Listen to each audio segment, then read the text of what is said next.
Now that I'm public comment, the audience.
Evening, council members. I am Michael Mcewen. My business is Echo. Thank you. Wine Country Web Services. I've been doing web development and web hosting since the earliest days of the internet, about 30 years. I've lost count, over 500 websites I've built, and most of my clients have been small to medium-sized business that are looking for marketing help in general, business management help in general. So I find myself typically working more in the role of business coach as well as a coder. I am bullish on the city of Clearlake. I'm new here, just past my, I think my third anniversary. But I'm really excited to be here, and I'm bullish on Clearlake. I think it has a lot of potential for growth. I'm excited about the city's future. I'm excited to be a part of an opportunity to help grow our exposure to the regional area, which I kind of think might be the focus of the marketing committee. I have watched several of the meetings. I attended a couple of years ago before COVID, but then, and I wasn't on the committee. I just sat in to see what was going on. And I did watch a couple of the recent meetings so I could come up to speed on what they've been talking about. And did communicate a little bit with David. I have some questions about just what the focus of the group is, but I think I could provide value to it. And I look forward to the opportunity. Thank you. Thank you, Michael. Any questions from council? So you're coming on at a good time, I think, because our next meeting is going to be basically deciding what is going to be our focus and what is the direction of the committee. So it's, a good time to come aboard and help us make those decisions. So, we've talked a little bit there at the senior center when you came in and stuff. So, I'm looking forward to, and I'm sure David is too, somebody else that could kind of help out with the marketing part of what we need to do and how we need to do it. So as I know you have the experience for that. So I'm looking forward to you sitting on our committee. All right, we open it to the public. Anyone in the public? Oh, David, go ahead. Good, go for it. Well, I just wanted to say, Michael, I know you say you're new to the community, but you've certainly made an impact in the short time you've been here. And I think you'll be a great addition. So I'm looking forward to working with you. Thank you. Thank you. We open it up to the public. Any of the public has a comment on this item? If not, can we have any comment on Zoom? Mr. Mayor, there are no comments in the Zoom.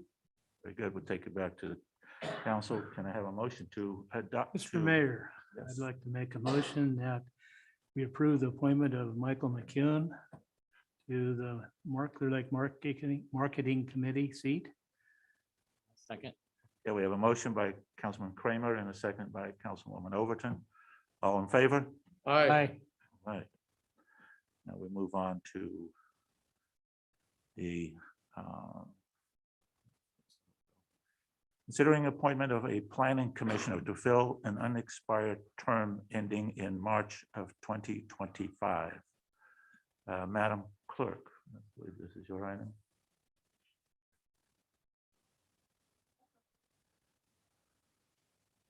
Mr. Mayor, I think what we'll do is we'll ask the planning commissioner applicants to all escort them into the small conference room. Which one are we going to have go first, Madam Clerk? They're in alphabetical order. Okay. So which one's going first? Jim Schultz and I don't have that Thomas information. Burnett. Okay. So Mr. Thomas Burnett, go first. The two other applicants retired to the small conference room. Mr. Stewart? Also, and we'll talk to Mr. Burnett first.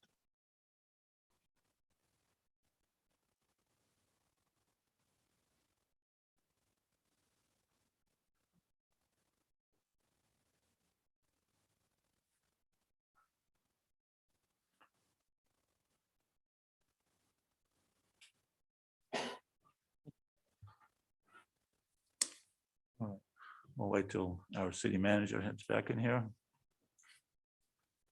All right, Mr. Burnett, could you come to the podium, please?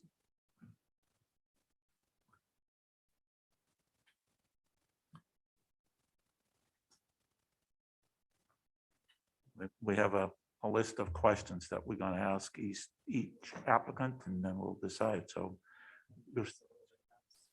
yes, can you tell us a little bit more about yourself and why you're interested in? Yes, thank you. Good evening. My name is Thomas Burnett. I'm a resident of Clearlake for over 20 years, approximately 2001. I've worked here as a substitute teacher and an insurance salesman. I've worked in IT here for various agencies, including Tribal Health, as well as some agencies in Mendocino County. I've been a coach here in this county for football for Upper Lake and Lower Lake youth and high school, and I'm a proud member of this community. I'm sorry, proud member of what? This community. Lake Right, County. we'll start. We have each some questions and Mr. Councilman Claffey will start. Thank you, Mr. Burnett. My first question is, what skills and qualities, experience, or education do you possess that would allow you to hit the ground running if you're appointed? Well, number one is enthusiasm. I think that's a very good capability, right? Enthusiasm for the work and enthusiasm for the area and for the development of the city. What I can bring to the table with me is computer skills, right? Very savvy there in my own right, with 20 years plus in IT infrastructure as well as operations and logistics. So those skills and an attentive ear. I think I'd be a useful member of the team because I intend to participate to the best of my ability. And part of that comes with listening to the needs and finding a way to service.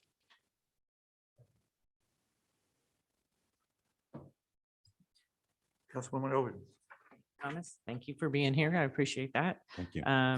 As a planning commissioner, your primary responsibility is to make land use decisions that are consistent with the policies and plans formulated and adopted by the council. Do you know what those document guidelines and policies are and the plans are for the city? Have you looked at those? I've looked at the goals, and it was the goals that attracted me to the opportunity. I wanted to align myself with the goals that you had established in the application. And I feel comfortable with working towards all of those to successful end. So do you know what documents you would use for policy decisions that we already have in place at the city? I'd research what you have in place already, from something from the planning commission that's already established.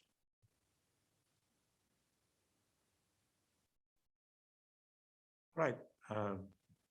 What do you know about the current projects in the city? As a member of the community and I look around, I see things that are being built, and I see improvements in the streets.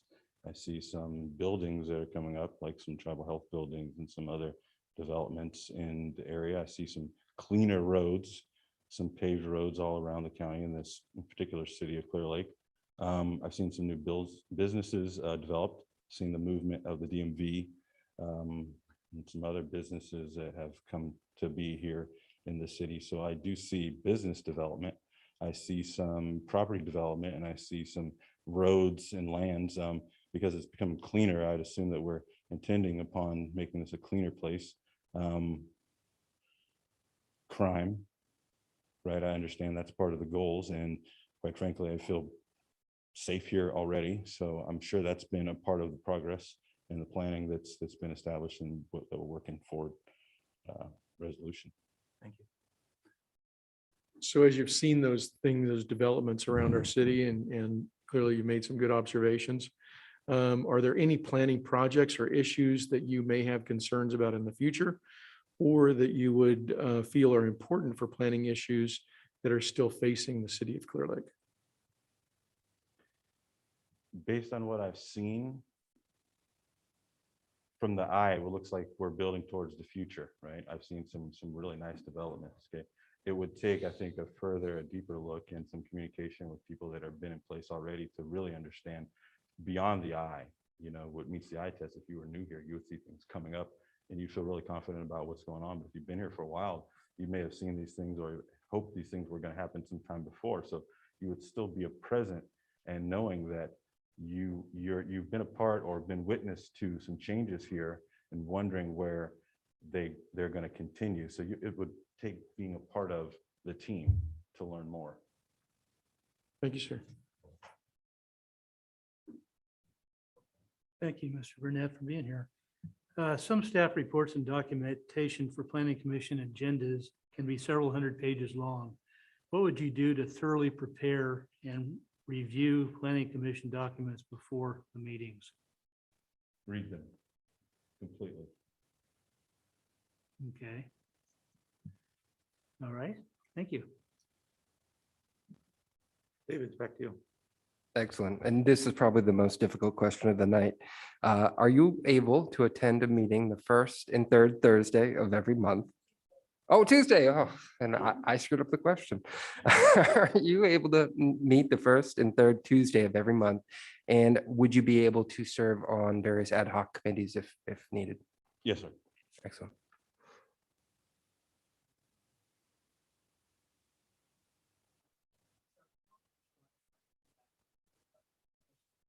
Have a conflict in a decision making.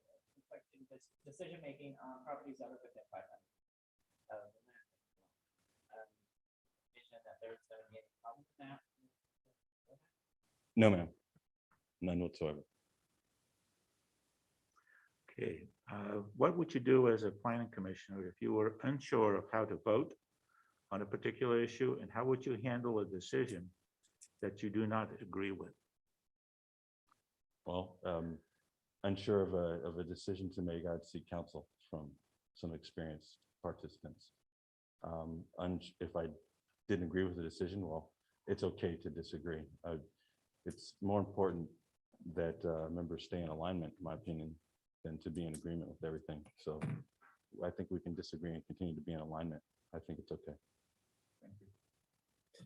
And I have the last question of the night, so I'll give you a little latitude. What is your vision of the future of Clearlake?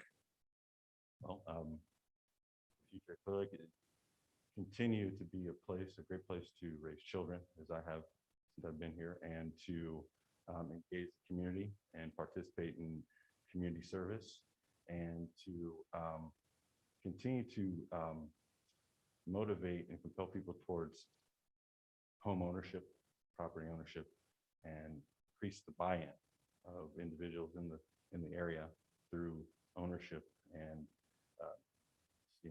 feeling like they have a stake in the area long term, so that more of us embrace the area in that way. I'd like to see that more people embrace the area, the opportunities, long-term opportunities that it presents. So a continued cleaner environment with decreased crime, and increased opportunities for youth participation and youth education, and continued opportunities for business development. Very good, thank Mr. you. Bennett. Thank you. All right. Mr. Burnett.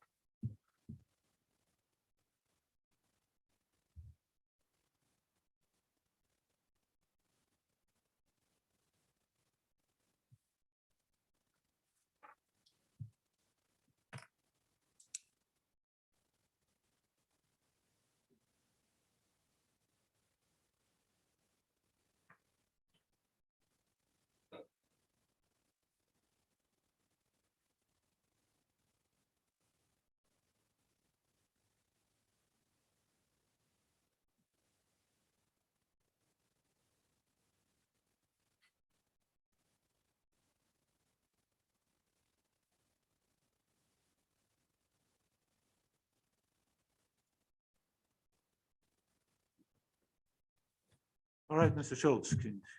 Yes. Can you tell us a little bit about yourself? Yes.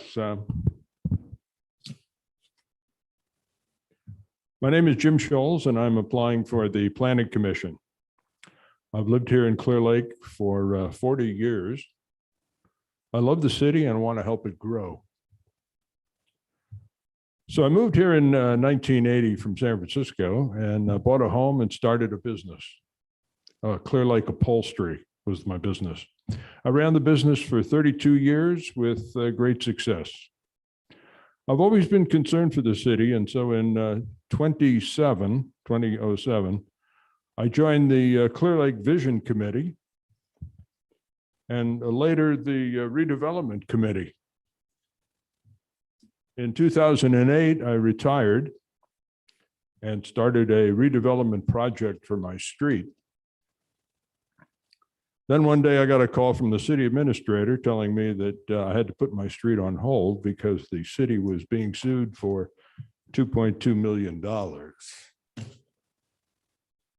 In 2010, I ran for the city council, favoring the regional shopping center at the old airport, a project that would have brought the city at least $1.2 million a year for sales tax and property tax, plus create many jobs. Anyway, we lost. That's a long story.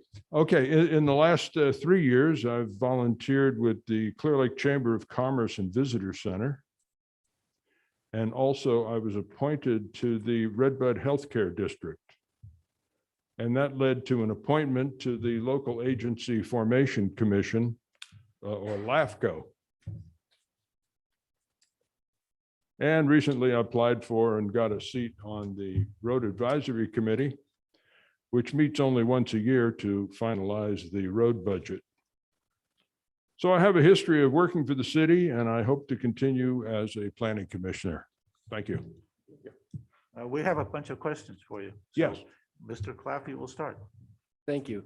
What skills, qualities, experience, or education do you possess that would allow you to hit the ground running if appointed? Well, I ran a successful business, which is quite an experience. And you learn a lot when you run a business.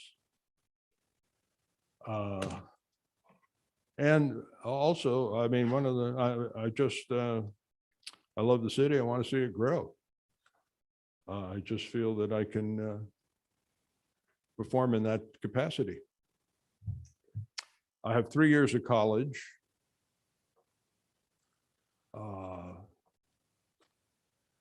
What else? Let's see.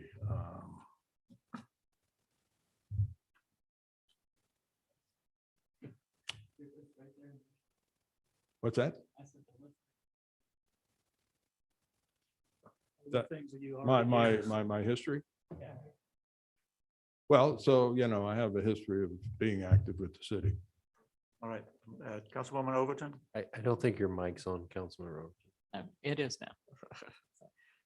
Planning commissioners' primary responsibility is to make land use decisions that are consistent with the policies and plans formulated and formally adopted by the city council. Do you know what those what documents guides the policies and the plans for the city? No, I don't. What do you know about current projects in the city? Current projects.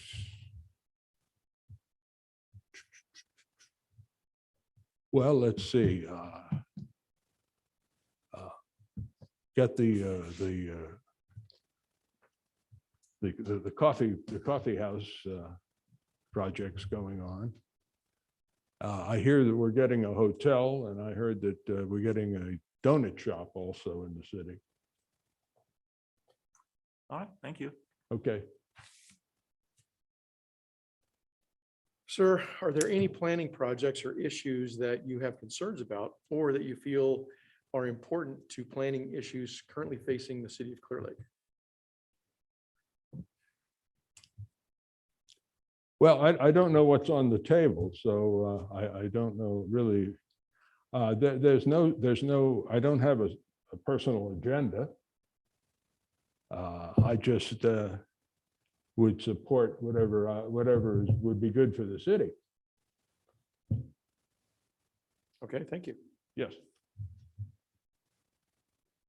Mr. Schultz, some staff reports and documentation for the planning commission agendas, I got to lean up here to get to the mic, can be several hundred pages long. What would you do to thoroughly prepare and review the planning commission documents before the meetings? Well, I'd look over the materials and educate myself on what we're looking at, and you know, think out what would be best. Okay, thank you. Yes. Back to David. Thank you. Would you be able to attend a meeting the Yes. first and third Tuesday of every month? And on occasion, would you be able to serve on ad hoc committees? Yes. Great, thank you. Okay, the California law defines that public officials have a conflict of decision-making on properties that are within 500 feet of their own property, properties that they own. Do you see that there is a problem with that in any future decision-making? No. Okay. What would you do as a planning commissioner if you were unsure of how to vote on a particular issue, and how would you handle a decision that you did not agree with? Well, I'd seek to educate myself on the issue, consult with people that might know about the issue, and discuss it, and just try to come to an educated conclusion. Thanks. The last question. Mr. Schultz, I have the last question. It's kind of a wrap up. What is your vision for the future of the city of Clear Lake? Well, I think the city's moving along nicely. We had so many years of trouble, conflict, I call it growing pains. Things seem to be on a steady keel right now. I'd like to see more businesses come in. I'm interested in growth.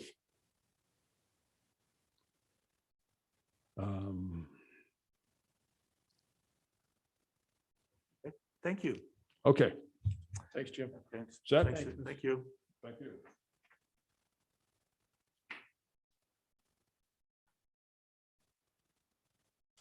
Mr. Schultz, you have to go No, with. no, he can stay. You can stay. No, he Oh, you can stay. stay? You're okay, Jim. Jim, you're all right. Yeah. Sorry, I thought they were all going back there. Okay. All right, go to.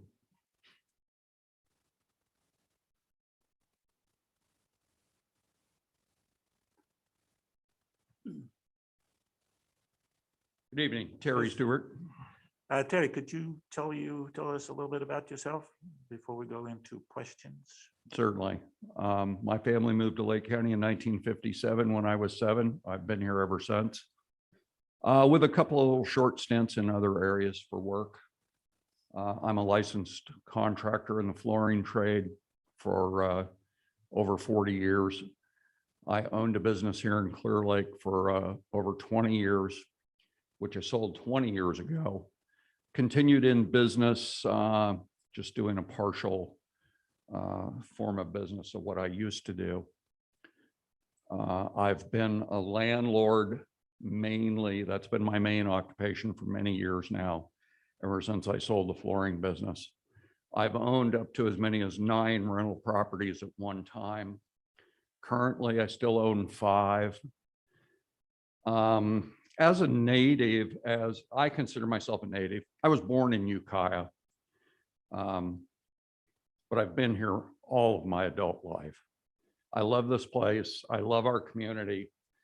And so basically, I just would like to be a little more involved. I'm at a point in my life now where I have a little more time than I used to. And I'd like to be a little more involved in the future of our community. Great, thank you, Mr. Stewart. David Claffey, and we'll have all some questions for you. Sure.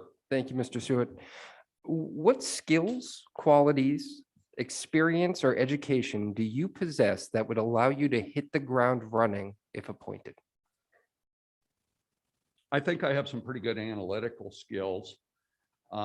Being that I've been involved in real estate in the county for many, many years now, part of the process of me being a landlord has involved me buying and renovating many properties. So I've become a little bit familiar with the process of zoning and local ordinances and things like that. As I've mentioned, I do have a little more time in my life now than I used to study issues. And as an independent business owner for over the last 40 years, I feel that I have a pretty good grasp of what will and won't work for our community. As far as education, I like to say I've been educated by the School of Hard Knocks. I graduated from Lower Lake High School in 1968. I graduated from apprenticeship school in about 1974. I got my contractor's license in 1979.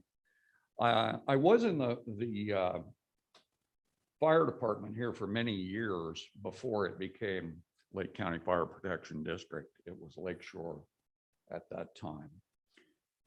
And I did attend some college classes involved with firefighting, but other than that, I have not attended any college or anything like that. Sure. Hi, Chair. Hi, thank you for being here. Appreciate that you put in your application. Thanks. So as a planning commissioner, your primary responsibility is to make land use decisions that are consistent with the policies and plans formally adopted by the city council. Do you know what documents guide the policies and plans of the city? I would imagine it's the zoning law and any other ordinances that may have been enacted pertaining to developments within the city. Thank you. What do you know about the current projects in the city? Just what's published in the local news. Whatever shows up on Lake County News or the Press Democrat. I read both of those daily. Other than that, I don't really know much of anything about any upcoming projects that are going on. I mean, I read that, the city's involved with trying to develop the old airport. I know at one time we had a hotel that was slated to come in across the street, and apparently that's bailed for whatever reason. It appears we're getting a new Starbucks and some other development up by that, but that's stuff that's already underway. So, as I understand it for Planning Commission, you would be looking at future development that would come in, and you would be seeing where they wanted to put it and what the business was, if that fit in with the zoning laws that were in place that applied to where they were going to be. Thank you. Are there any other planning projects or issues that you might have concerns about or that you feel are important planning issues currently facing the city of Clear Lake? I don't know of any offhand right at the moment. I do have to say that in general, though, I'm concerned about all upcoming projects for the city, whether they'd be a good fit. And more importantly, will they ever be done? It seems like a lot of times here, and the planning, whatever the Planning Commission does, doesn't really have a big effect on this, I don't think. But it appears to me that quite oftentimes projects are proposed, more or less started. Some of them even get partially along the road to coming to fruition, and then things just like magically die. I mean, a prime example is the gas station at Old 53 and Lakeshore. It looks like it's finally getting close to opening, but that thing's been going on for years now. It's weird. Anyway, Thank you. anything else? Yep. Okay. Yeah, you got me now. I was actually on the planning commission when that project started, by the way. How many years ago was It's been a that? while. Some staff reports and documentation for the planning commission agendas can be several hundred pages long. Oh, great. What would you do to thoroughly prepare and review the planning commission documents before the meeting? Well, I would attempt to wade my way through them. If it's like a lot of government sponsored stuff, you get into some of that and it's like a rabbit hole. And a lot of times, the stuff that I have looked at in the past, a lot of it appears to be legalese boilerplate. But, I would mostly, even if I didn't have time to pursue every single word in a 400-page document, I would certainly be looking for the highlights and trying to pick out the most pertinent things that would apply to our local situation. I think, the only way I can even conceive that you would be looking at a 400 or 500-page document would be that a whole lot of that stuff in there would be general, perhaps CQA stuff or whatever that's just going to apply to a myriad of things other than the project you're actually looking at. I don't know if our attorney would agree with that, but Probably not. Mostly attorneys don't agree with a lot of my views. our attorney's sitting right behind you, by the way. Pleasure. All right, Mr. Stewart, thank you for that answer. Thank you, Russ. Okay. Mr. Stewart, back to me. The Planning Commission meets every first and third Tuesday. On occasion, would that work for your schedule? And then on occasion, would you be able to serve on an ad hoc committee? I am retired. At the present time, the only job I have is, I am retired, and at present, the only job I have is managing my rental properties and my personal finances.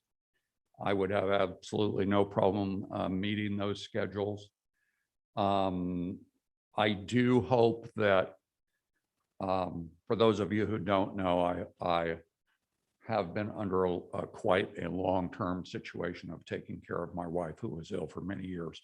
She passed a number of months ago, and I do hope that in the future I'll be able to travel a bit, but I don't ever anticipate being gone for months at a time or anything like that. So, I mean, it's conceivable that I might occasionally miss a meeting, which I assume the way things are now could probably be attended by Zoom if necessary.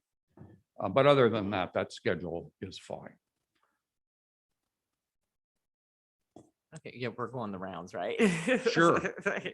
Okay, so the California law defines the public officials have a conflict in decision-making on properties within 500 feet of the land that they own, which I understand you own several pieces of property. Do you envision that this might become a problem with you making some decisions on the planning commission? I really doubt it, because all of the properties that I own at the present time are residential properties. And I really doubt if any properties within 500 feet of those are going to be ever developed for commercial use, which is primarily where stuff's going to come before the planning commission, and zoning law would be on commercial stuff, not residential. Now, I understand that there may be situations where on a residential lot, somebody wants to build a 5-story house or something. And in that case, there might be an issue. And if it were next door to me, I would have to recuse myself from the decision-making process. Okay, back to me. What would you do as a planning commissioner if you were unsure on how to vote on a particular issue? And how would you handle a decision that you did not agree with? Well, first of all, I quite honestly don't even know how many people are on the planning commission, but I plan to vote consistent with the laws as I interpret them.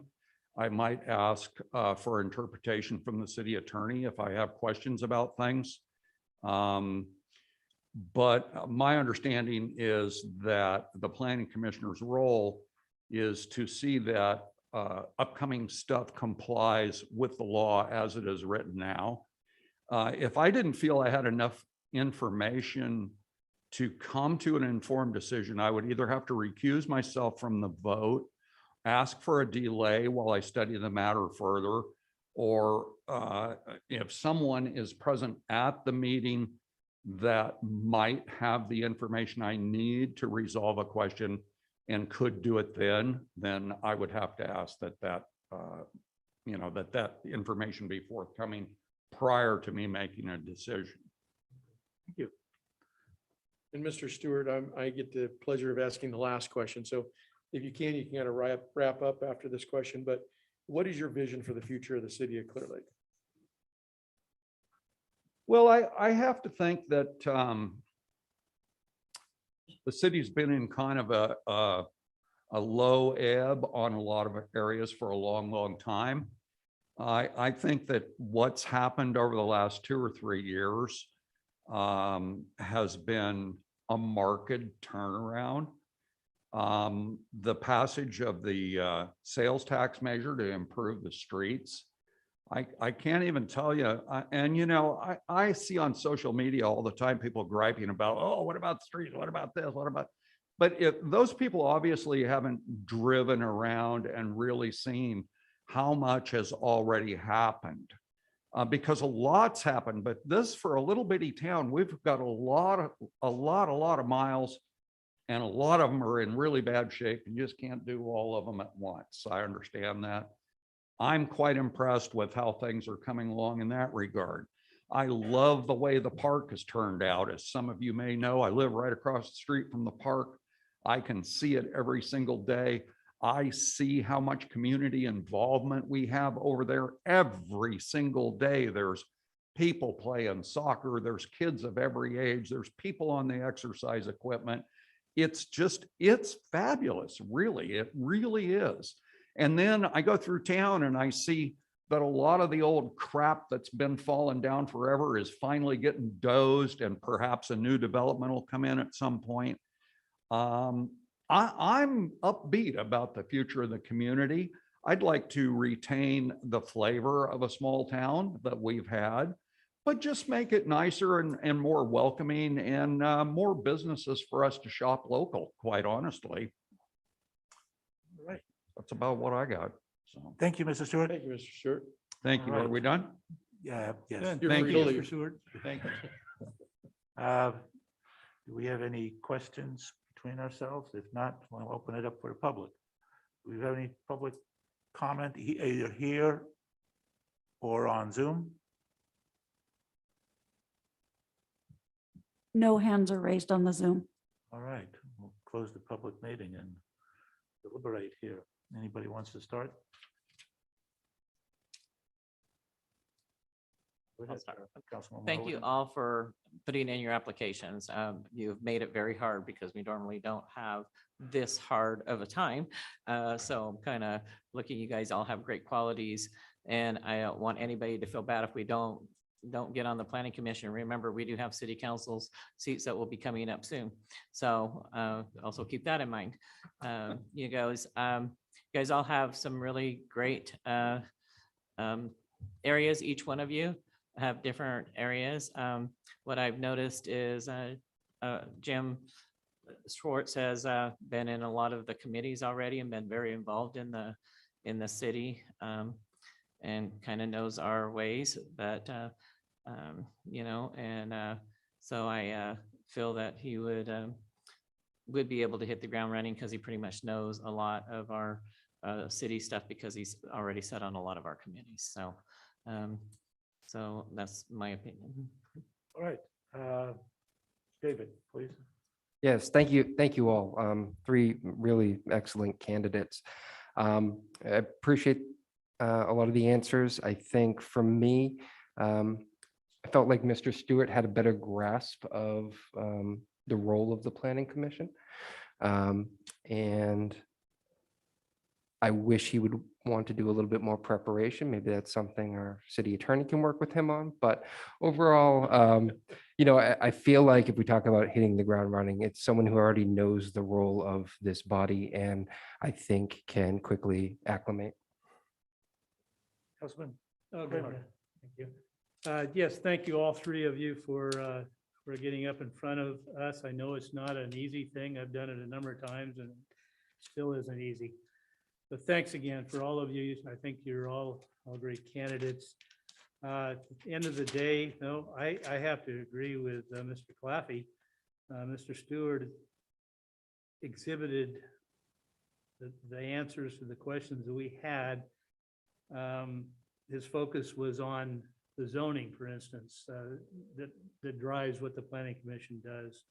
His skills being in real estate, he understands real estate and as it applies with zoning. So I have to lean towards him. That's Mayor Purdock. Yeah, tough call. Thank you all three. Michael, I was surprised you didn't submit an application, but I'm glad you're on the marketing committee. And I disagree with you, Councilwoman Overton. I apologize for that, but I thought that this session and also the one that preceded it for our planning commission seats have both been difficult, because we've had some really good candidates.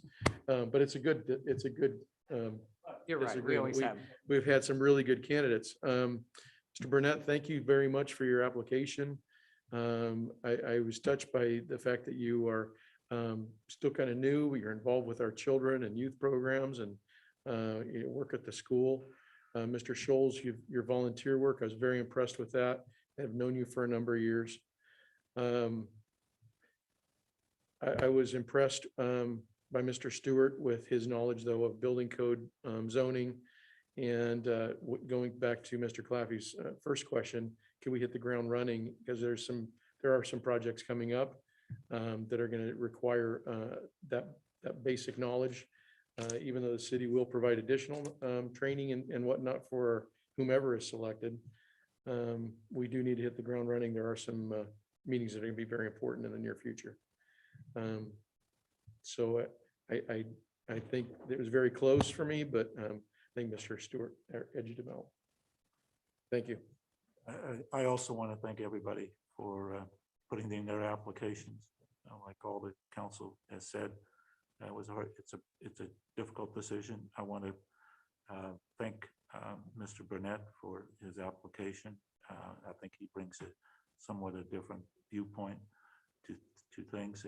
Yes, he might not be able to hit the ground running as good as some of the other people, but I believe he really has the intensity of looking at all the documentation and trying to understand it. So if I was the one that could appoint it, I would vote for Mr. Burnett.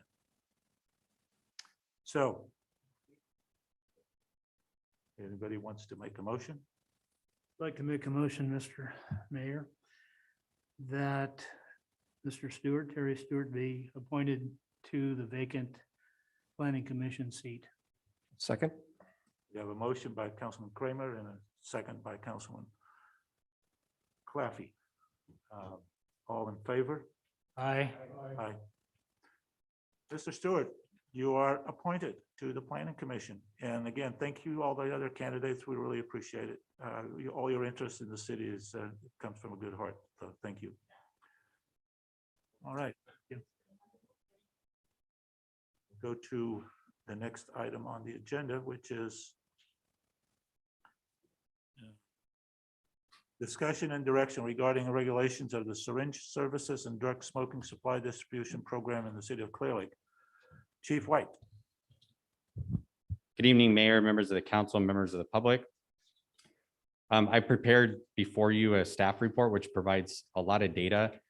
My intent would be is not to reread all this stuff. I think the point of this is to allow you folks to discuss this, the public to discuss it and kind of engage in that. So with that, with your permission, I'd like to just jump to the options section and have you accept the other part of the report as it's in the record. Is that okay? Okay. So at this point in time, we're asking for direction from the city council, of course, with public input on a path moving forward. We've identified several options. These aren't the only options, but they are some options that you may consider. And of course, through discussion, you may identify something else. By way of update from when the report was written, the Board of Supervisors did meet. They did approve a resolution modifying their original resolution that authorizes the syringe exchange program.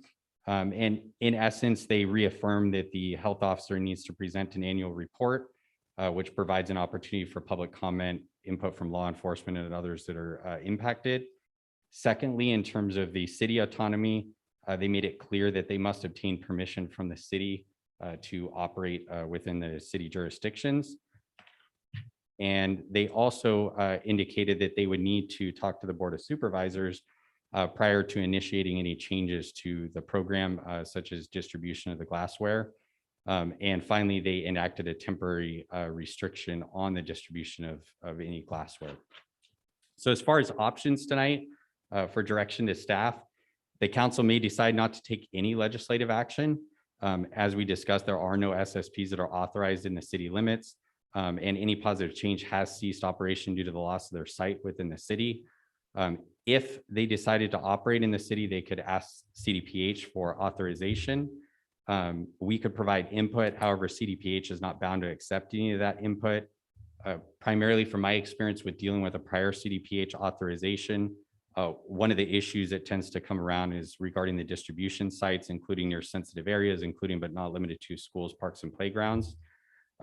If you did decide at that time, so if they applied, we found out they were going to get approval, and then now you want to take action, you could consider an emergency ordinance at that time. The second one would be is you could direct staff to prepare an ordinance with regards to land use, as indicates in here some of the legal background regarding it. Cities across California have enacted some ordinances regarding SSPs. There's a list of cities in a county as samplings that they've enacted complete bans on SSPs. Some cities have enacted moratoriums and then they followed up with a permanent ban. With regards to the ordinance, there's several options in there. One could be just a complete ban based upon land use and public nuisance findings regarding the impact on the community at large. The second could be a moratorium. This could allow us an opportunity to further study the issue and craft regulations that consider all sides of the issue and provide opportunities to address and mitigate the concerns regarding the program. Third, you could direct staff to create an ordinance that would provide a regulatory framework regarding SSP authorization in the city. We would need to talk to the city attorney to determine what scope is in there. So in other words, the state already has a regulatory program. So likely we'd be limited on what we put in there. So we couldn't, it wouldn't necessarily have the ability to be more like land use, where it's located, how it's operating, that sort of thing, but not with regards to like what they distribute, et cetera. With regards to the distribution of the items, there is a prohibition against any criminal prosecution regarding the items, but the council could enact regulations related to the items being distributed and subject them to an administrative citation, which is non-criminal. The reason why I stepped out is I did talk to Ms. Anina, who is the founder and operator of Any Positive Change. She did express an apology for kind of how things happened with this program in terms of the pipe distribution. She felt she was doing something that was authorized and the right thing. She realized that it didn't quite have it wasn't received in the way that she thought. Her comment, she clarified as far as not having regrets, that was made to the Board of Supervisors. It was more in the sense that she felt she was doing the right thing, but she realizes it obviously wasn't taken well within the city. In talking to her out there about some of these options and stuff, she definitely would be interested in engaging. She's willing to go through the CDPH process as far as getting authorization to operate in the city. That would free up the city of adopting a bunch of regulations about how to do it because they already have a process. She was also open to the council as far as taking action regarding the locations of these and realizing sensitive places like schools, that sort of thing. So she's definitely open to engaging with that stuff. Unfortunately, she had to leave to go to another meeting, so she wasn't able to speak. And lastly, we talked about the needles and turning them in, and she would be open to working with the city as far as if we had some sort of box or something like that to get rid of them. So definitely an opportunity for collaboration. But with that, that's kind of the options that are before you tonight. So I'd be happy to answer any questions or kind of turn it over to the public to comment. This Claffey, Yeah, just one clarification question. The Board of Supervisors, they put a moratorium for 45 days on both the exchange and the glassware, correct? Or is it just a glassware? Only the glassware. Okay, thank you. Councilman Kramer. That's Chief, just again, another clarification in speaking to Ms. Van Vereen. Was she willing to do a moratorium to get all these things worked out of some particular number of days? So she understands that it's not authorized to operate in the city at this time. Right. So So it it's wouldn't not matter. really an issue as far as that. She is willing to work to go through the process, as I mentioned, and was open to the idea that there may be regulations regarding where they could operate. She said she would never set up in front of a school or that sort of thing, but as we all know, when we enact regulations, it's for others who may not exercise that level of concern. And this moratorium that you're showing as an option, do you have a number of days in mind? No, not at this time. I mean, I think, with the holidays and everything else and the fact there's nobody in line to do it, we'd probably ask for some extended time just to come back. I think really it would depend upon what you would expect to be in the final product. If, for example, the council discusses it tonight, here's public input and that sort of thing, and the lasting concern is really just locations of where this stuff happens at, then it's going to be much quicker to try to, get a working group together and identify it. Her request was that there is some sort of a working group to discuss it so people can get that. But tonight it's really about you folks to get the input. Okay, Councilwoman over. Yep. Sounds fine with me. I have some severe concerns. I was for this at the beginning, so I was much in this when this all first started. I have definitely was hoping that things would be a little bit better, helping our community the way they are. I do not see where I know they bring in tons of needles there, but I still see them. I walk the creek, I still see them. I clean up the park, I still see them. So I don't know how well supposedly needle exchange was to make sure they had clean needles, but also to keep them off and out of our parks and stuff. I mean, I don't see that really happening. And I also am definitely not for giving them pipes and other things. I just totally am, this program did not go anywhere near what I thought it was going to be. And I'm personally don't feel we're benefiting anybody, my opinion. Vice Mayor Purdo. Well, another Councilman Brass, so I'm going to do the same. Chief, you've done a lot of research on this, and yeah, I think you're very knowledgeable in the area. Are you comfortable in offering an opinion and direction, or would you rather we just debate this? I'd rather that you hear input from the public. Sure. Because that's what a lot of there's various concerns and of course the support for the program in various iterations. So I would ask that we do that, and then maybe at the end you can come back and see Thank what you. our thoughts. Be happy to do that. Thanks for asking. It sounds like the way you're saying it, that you, I'm looking at your suggestion of 2C, the regulatory process.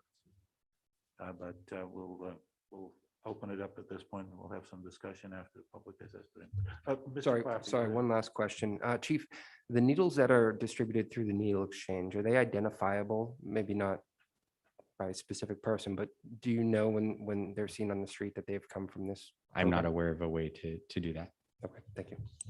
A follow-up to that, is there a way to make them identifiable? The state is who distributes them, so I'm not sure. The state clearinghouse is who provides them. I'm not aware of any way to identify them. The state did make clear that on the pipe issue, that they provide no means of identification or anything else to substantiate that they came from a program or the state clearinghouse. Okay, no additional comments from staff. We open for the public. Do we have any? Well, you can do however you like, but we did have some written Right, comments that were right. sent in, so I don't know if you want the clerk to read them or not Well- at some point. I just don't want to forget about those. We'll first start with the submitted comments. Madam Clerk, you. Okay. I have one submitted request from Dawn Hummel, and it was via email, and it states, I would like to request you start with an immediate moratorium on distributing syringes and all other drug paraphernalia, and then move to ban this type of program altogether in our city. I was appalled to see there is a community group distributing these materials in Clearlake, much less our county. I was even more disturbed that it appeared that any positive change or any other group would make the decision to distribute these materials after public comment clearly was not in favor of this type of activity. It seems as if they have decided their objectives, and supporting drug use in Clearlake is more important than the wishes of those of us who live here. I understand that there have been studies conducted that seem to indicate that discarded needles may be reduced by these programs, but I am struggling to see the real effects of this program. I certainly don't see how adding distribution of meth pipes will help. I volunteered to clean up around our city and have seen the amount of needles, mostly uncapped, that are left in the areas where there are many people who are homeless and addicted to various drugs. I am very concerned that supporting illegal drug use by providing not only these needles, but now meth pipes sends the wrong message. This message is being heard loud and clear by not only our community in general, but our children. I am struggling to explain to my teenage son why anyone would give people meth pipes when they are trying to make our city and county a better place. While I would love to help those people who are struggling with addictions, I do not believe that this is the best way to help. I have family members and friends who struggle with addiction issues. I have lost my brother, father, and cousins to addiction issues. At no time did handling them the means to continue ruining their lives with drug of choice make anything better. Please vote to start an immediate moratorium on distributing syringes and all other drug paraphernalia, meth pipes, and move forward with enacting the ban to prevent and end this around public opinions from happening again. Are there any additional? Mr. Flora has a comment. Go ahead. Well, there was one additional letter that was sent. I don't know if Deputy Kirk has it, but I can read it if you like. Sure. Okay. Dear Clearlake City Council, National Harm Reduction Coalition is writing in support of California Harm Reduction Initiative grantee Any Positive Change. NHRC is a national advocacy and capacity building organization that promotes the well-being and dignity of people and communities affected by drug use. Our efforts advance harm reduction policies, practices, and programs that address the adverse effects of drug use, including overdose, HIV, hepatitis C, addiction, and incarceration. Any Positive Changes engaged with the training and technical assistance provided by NHRC for several years and is now one of 37 California syringe exchange programs to receive the state-funded CHRI grant, which NHRC oversees. According to the California Fatal Opioid Overdose and HIV or Hepatitis C Virus Vulnerability Assessment released by California Department of Public Health in late 2020, Lake County has high vulnerability to a rapid increase in HIV or HCV infections associated with injection drug use, along with vulnerability to a rapid increase in fatal opioid overdoses. Additionally, a brief release by Drug Policy Alliance in March of 2021 shows that Lake County has the second highest rate of Latino opioid overdose deaths in the state. Any Positive Change provides evidence-based prevention strategies in several municipalities throughout the county that can mitigate individual and community level risk for fatal overdose, HIV, or HCV. These strategies include distribution of sterile syringes, Narcan, and safer smoking supplies. Smoking supplies have been made available to syringe service programs through the CDPH, California Department of Public Health, Syringe Supplies Clearinghouse since January of 2020 and may help reduce the spread of HCV, reduce the risk of respiratory infections, and provide people who inject drugs an opportunity to transition from injection to safer modes of administration. While Any Positive Change is not currently authorized to operate in the city of Clearlake, preemptively banning their services through an ordinance would be removing a potential evidence-based, cost-effective service that can address HIV, HCV, and overdose.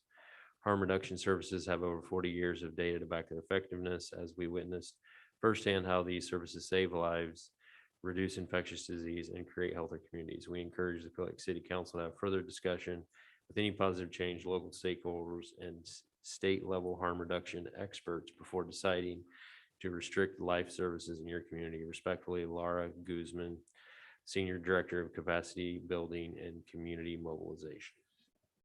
Right. Let's open it up for the public here. Anybody wants to address the council on this issue?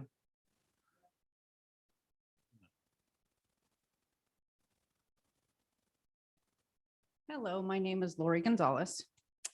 We sold our place in Sebastopol to move up here to retire because we love fishing. I pay $400 a month, which adds up to like $3,800 a year in property taxes. I feel that this would not be good. And like the advocate letter that I did a lot of research, and people can get HIV and AIDS and all that from a glass pipe. There's been studies done, you can look it up. Also, what is going to be the liability for, let's say, somebody at the Christmas parade smoking one of them pipes and a mother holding a baby walking right behind them, and that residue comes off? There are studies done that of kids that are around people that do that, even just one time, they test positive. So what is the liability for our children? Thank you. You want to say anything? No, I'm good. Thank you very much. Thank you. Anybody else in the public that wants to speak on this issue? Mr. Stewart, there's ladies go first.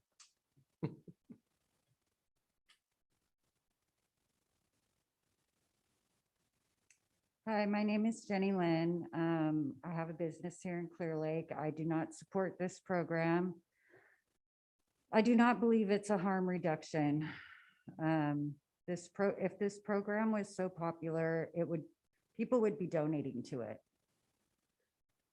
We shouldn't be using taxpayer money to purchase illegal drug paraphernalia to enable, encourage, and normalize drug use that is illegal in the first place.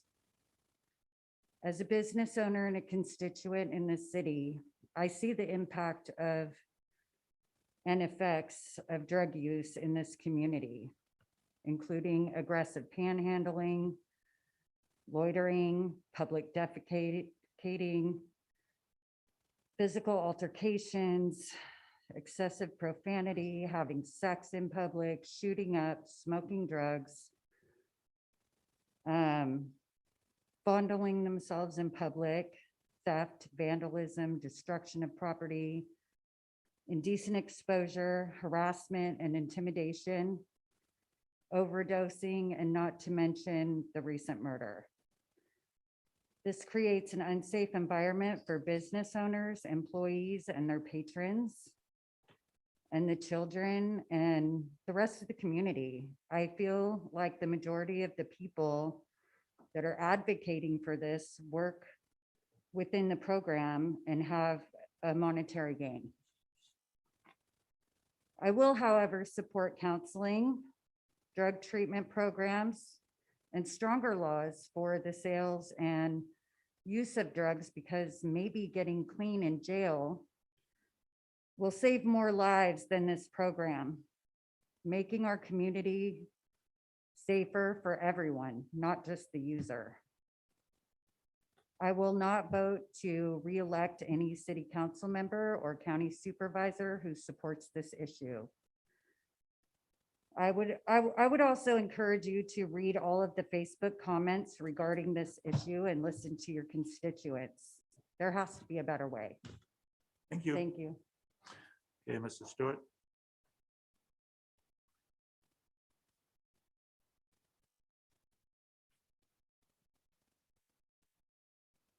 So basically, I'm going to agree with the letter that the city clerk lady read and the testimony we just heard.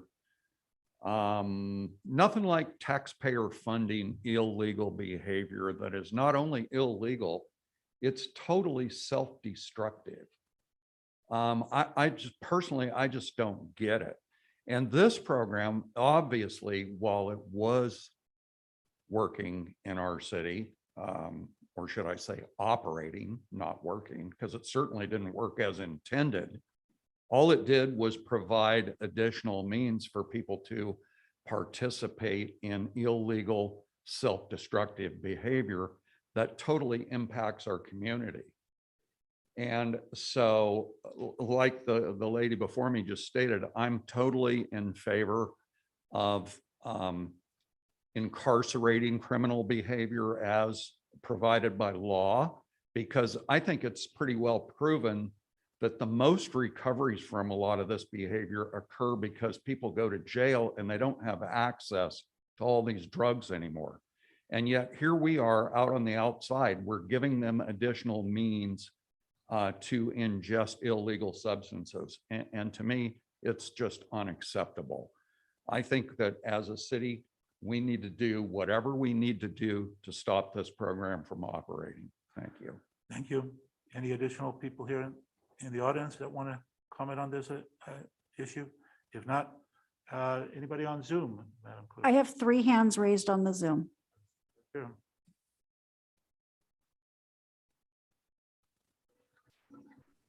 Bruno, go ahead and unmute yourself. Good evening, Mayor and council members. Just wanted to at least clarify a few things and also provide some comments. And I will not provide any guidance from me personally on what your decision is. I think that there's more information needed in my opinion as well. But there is not a moratorium on glass pipes. It's just banned altogether. If anything could change, you guys can do a ban on anything. That doesn't mean that a year from now you won't unban something. But at this moment in time, it is banned. Glass pipes are not available to be exchanged. That was not the original intent of the syringe exchange program. The original intent was to reduce infectious diseases being spread. And that was mostly through injections such as HIV and Hep C. And in my opinion, it was really difficult yesterday. I had a meeting with our tobacco cessation group from public health, and it just seems like quite a contradiction that on one side, we're trying to really prevent people from smoking and trying to create laws where tobacco is more difficult to find and less used in public areas. But on the other end, we're also providing material for people to smoke things that are absolutely much more hazardous to their health than tobacco. It just seems like a very perplexing situation that we found ourselves in, and in my opinion, it's not the right situation to go. There will be further conversation at the Board of Supervisors. We've given 90 days. Granted, there may be the need for more to provide evidence. This needs to be evidence-based, and it's great if we have evidence from the state or the nation, but we need to know what the evidence is locally, and we don't have that. In fact, what we've seen is there has been a higher amount of syringes that have been exchanged. The exchange is pretty close to 1-to-1. And the number, I'm not sure if that number was provided to you or not, but it's pretty staggering. In 2018, it was 305,000 syringes that were exchanged. So given and taken back in to be disposed of in the appropriate ways. That was for 731 unduplicated individuals. That's 415 syringes per individual. Now, granted, that doesn't mean that they're not providing that to a group of people or not, but as a diabetic and formerly using syringes, now I have a pump. I would not use 415 syringes in an entire year of being a diabetic. And so that is a large number of syringes. The glass pipes, it doesn't make sense to me. I think that at that point, let's just hand out free joints since that gets passed around to people too. We don't want everyone to get sick. I feel like COVID gets used for excuses for why we're doing things. And I think at one point, we can't take care of only a portion of our community. We have to take care of our entire community. I hope that we bring this back because we need accountability.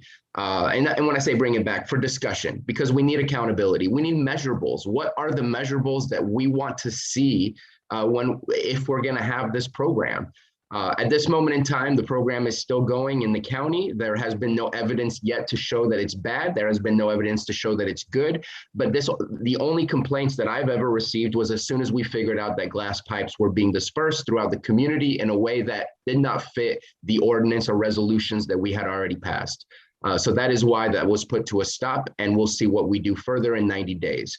I think, in my preference, granted it goes beyond state law, if we do something, it needs to be with the hopes to reduce drug use, not just the exchange and spread of infectious disease. If you reduce drug use, you also slow down and evade the spread of infectious diseases. But without that purpose of reduced drug use, meaning rehab and rehabilitated peoples, I feel that the program has too much continuity and no actual outcomes to change the community at large.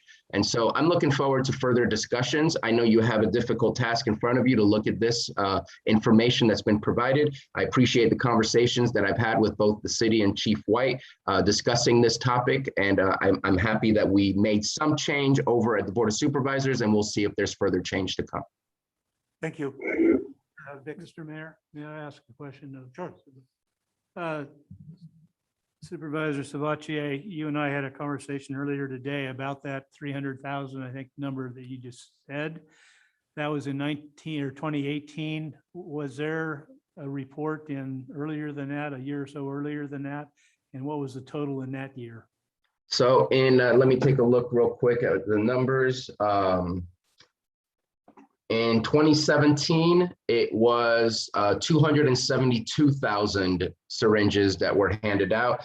And I believe in the report that I had posted as an attachment for the Board of Supervisors, that in a report given to us in 2018, which was most likely from 2016 and 2015's data, that it was around the 210,000. So yes, there has been an expansion of the program in the sense that there has been more syringes, but both put out and also taken in. In the first years of the program, there was more put out than taken in. The exchange 1-to-1 was not quite there, but it looks like as of the report from 2018 and beyond that it does appear to be fairly close. It's not perfectly even, but fairly close, that there is truly an exchange that is occurring.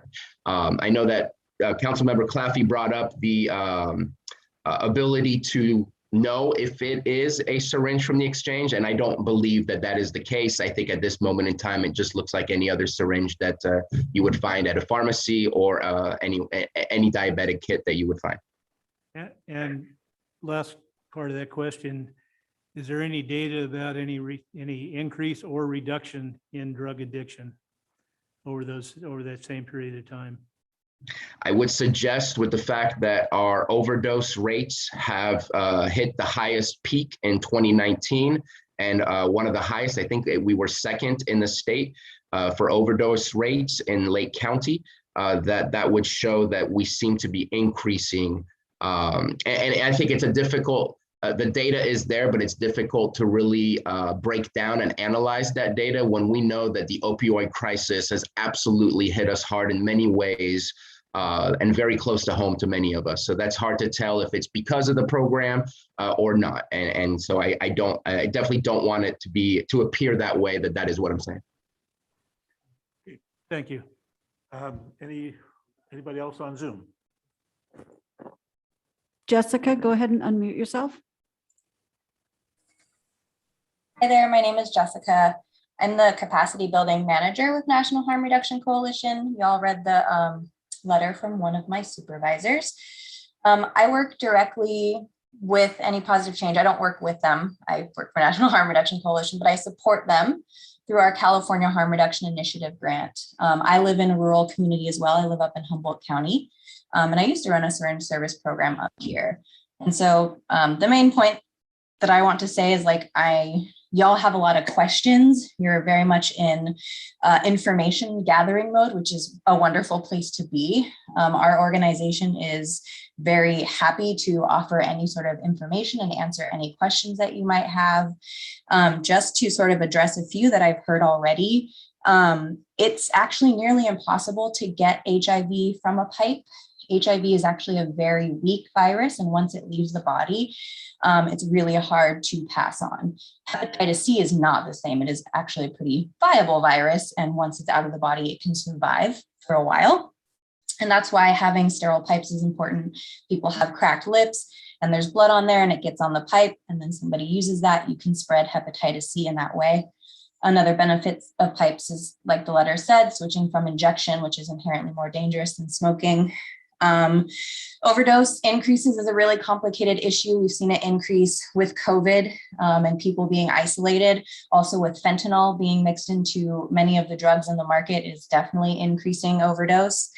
Injection is complicated too, right? So all of those thousands of syringes, you're only, evidence shows you're only supposed to use a syringe once. People can inject 5 to 10 times a day. And so needing a syringe for every time to avoid diseases and infections. Mandated treatment is actually not proven to work. It's proven to decrease a person's long-term success in recovery. And actually, Any Positive Change is seeing a decrease in their distribution of syringes since being able to provide pipes. Because again, people are wanting to switch to a safer route.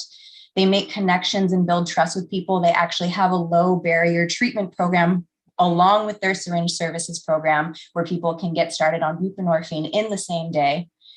And so, yeah, basically, again, I'm happy to answer any questions you have. My organization is happy to work with y'all and talk more, but I would encourage you to maybe not completely ban this program preemptively before speaking to the expert, speaking to Anina and about the program, and really getting sort of the data and evidence to support this, because your county is at high risk for overdose and Hep C and HIV, and the program is only in a few municipalities throughout your county. And so having more access to disposal will help decrease syringe litter, will help more folks enter and access treatment, and build those relationships with a trusted, non-stigmatizing provider to get rehabilitated, to get the support that they need.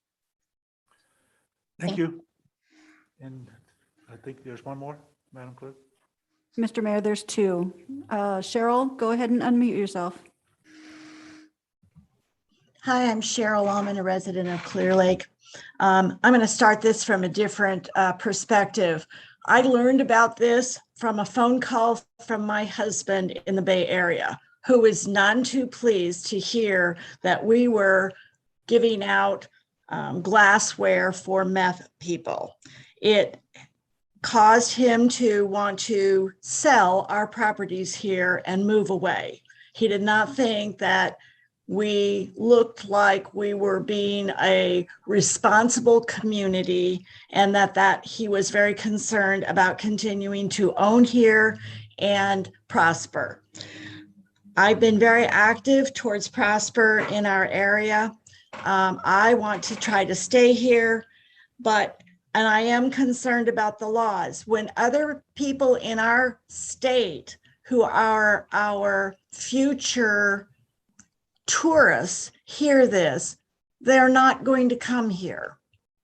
And as we look at growing our city in a healthy way, I think we have to look at perception of how we get retirees coming back, how we get people to come up and enjoy the pleasures of our community.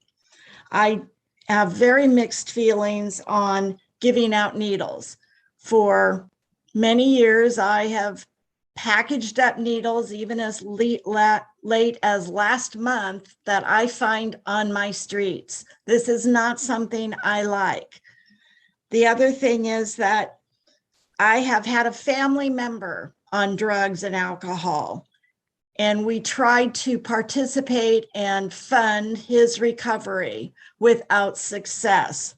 It took him going to jail and having to go through some of their programs. And now I am proud to say that he has been 27 years sober because he went to jail. Whether I like it or not, it was the hardest thing I had to do, was to give up trying to support my younger brother. And it took hard knocks to bring him back. So when we look at providing pipes, needles, a facilitation of use in our community, not only does it grow our community in that direction because there's an implied or real sense that we condone it, but it does not help. I do not see that it helps those people who want to try to improve, and it only puts our young people at risk, or people like me or citizens caring for Clearlake that actually have to handle these things that we find in the streets because we don't want to leave them for our children to find. I know there's a lot more complexity to this. I know that there are medical issues, but when I look at saving a potential child from sticking themselves with a needle or picking up a meth pipe to suck on, that it is better than, I want to save that young person. I want to save that innocent person, not necessarily those people who have already given their lives to drugs. So thank you. I know that this is not an easy decision for you to make. I appreciate the opportunity to speak. Thank you. Last one. Last one, Mr. Mayor. Lori, go ahead and unmute yourself. Hello, my name is Lori, and I actually wanted to come and speak in person, but I was unable to do so. I actually live in Lucerne, California, where this program is currently being offered. And I'm here to speak for the children and the seniors in my community. One of the things that I find troubling about this program is that the place that this lady has decided to do this program is right in front of the senior center. And I feel like she is inviting drug users to come and exchange their needles or to collect their pipes in our most vulnerable area. We have an elementary school that's 2 blocks down, but yet every Tuesday she drives a truck here to the community. She's never spoken to any of the neighbors on the street. And I know this because I went door to door for the last 2 days asking people, getting signatures. And we have actually decided to come together as a group to ask her to please move this program. I don't think anybody can understand the perspective of that you are a parent and your child is riding on a street between the schoolhouse in your home, and you want them to be safe. And what you don't want them to do is to encounter people that are coming to get needles or meth pipes. It's concerning and it's troubling that we are doing this in front of a senior community where we have seniors who are vulnerable. And I'm concerned that we have this program that's floating around the county and nobody is looking at the fact that this person who you don't know, who has not approached you in your neighborhood and will pull up in front of your home or maybe a couple of doors down from your home to give away needles and meth pipes, even though they would like to refer to it as glassware. And I know that there are people trying to sell. It's impacting the sale of people's homes. We are finding needles in yards, and all of the things that you've heard before me speaking has definitely come to fruition in our community. So I have nothing against anybody trying to help an addict, but I do believe that there are other ways to do so. And there's other ways to present this program in a way that it could be facilitated safely, like at a public health. Maybe public health should have this, or maybe a hospital, or somewhere where somebody can go where they're not going to impact children.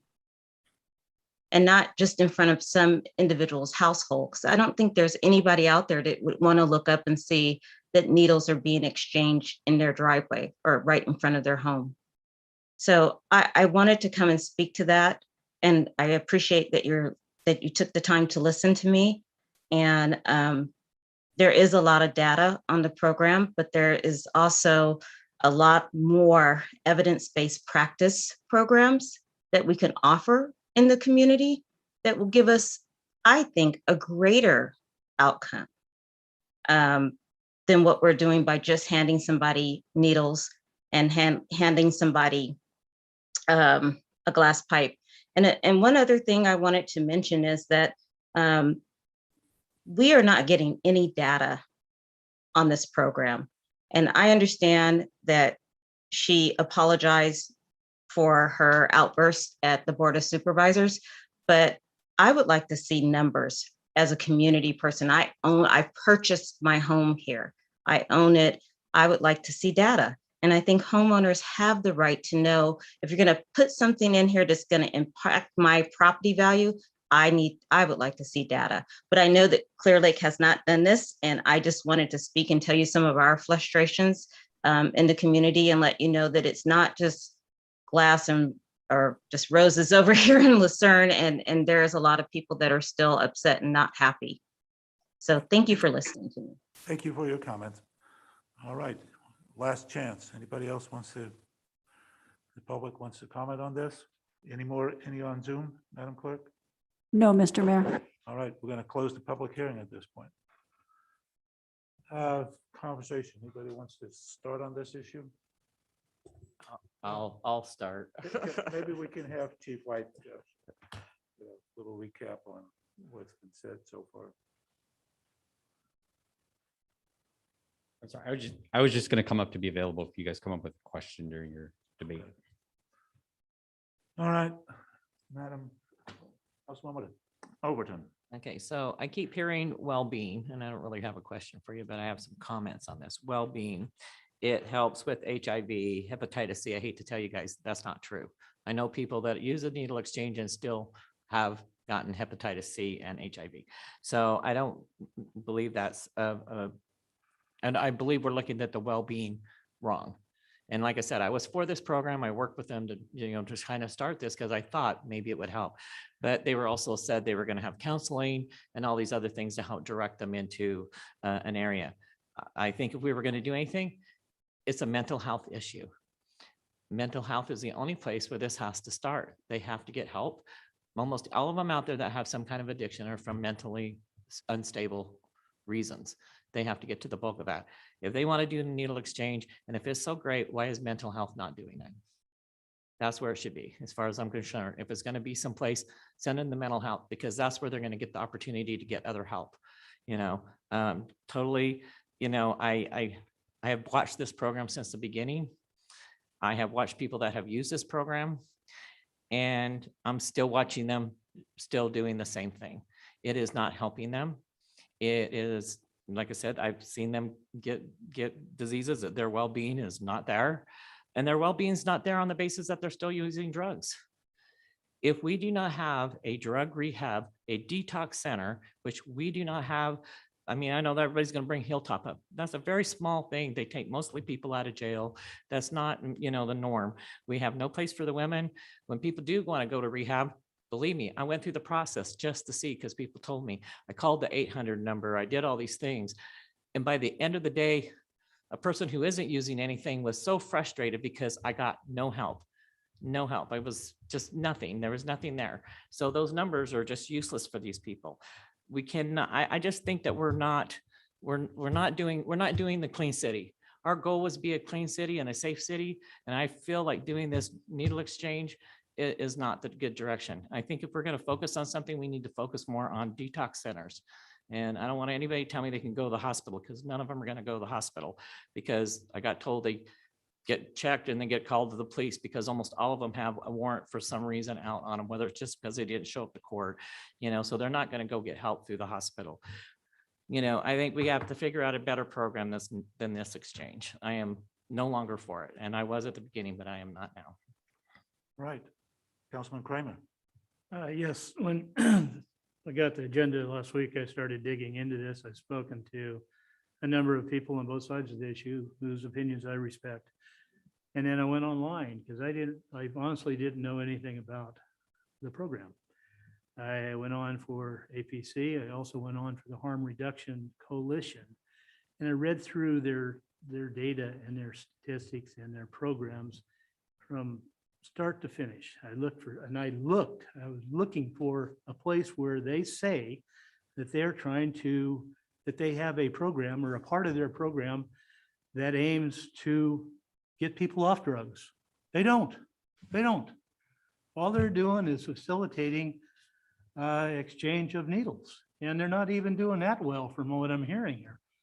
I've heard from many people. We've heard, 6 people tonight that talk about needles that they find in the park, they find in the beach, they find on the creeks. I see it. I found them as well across my house in the creek.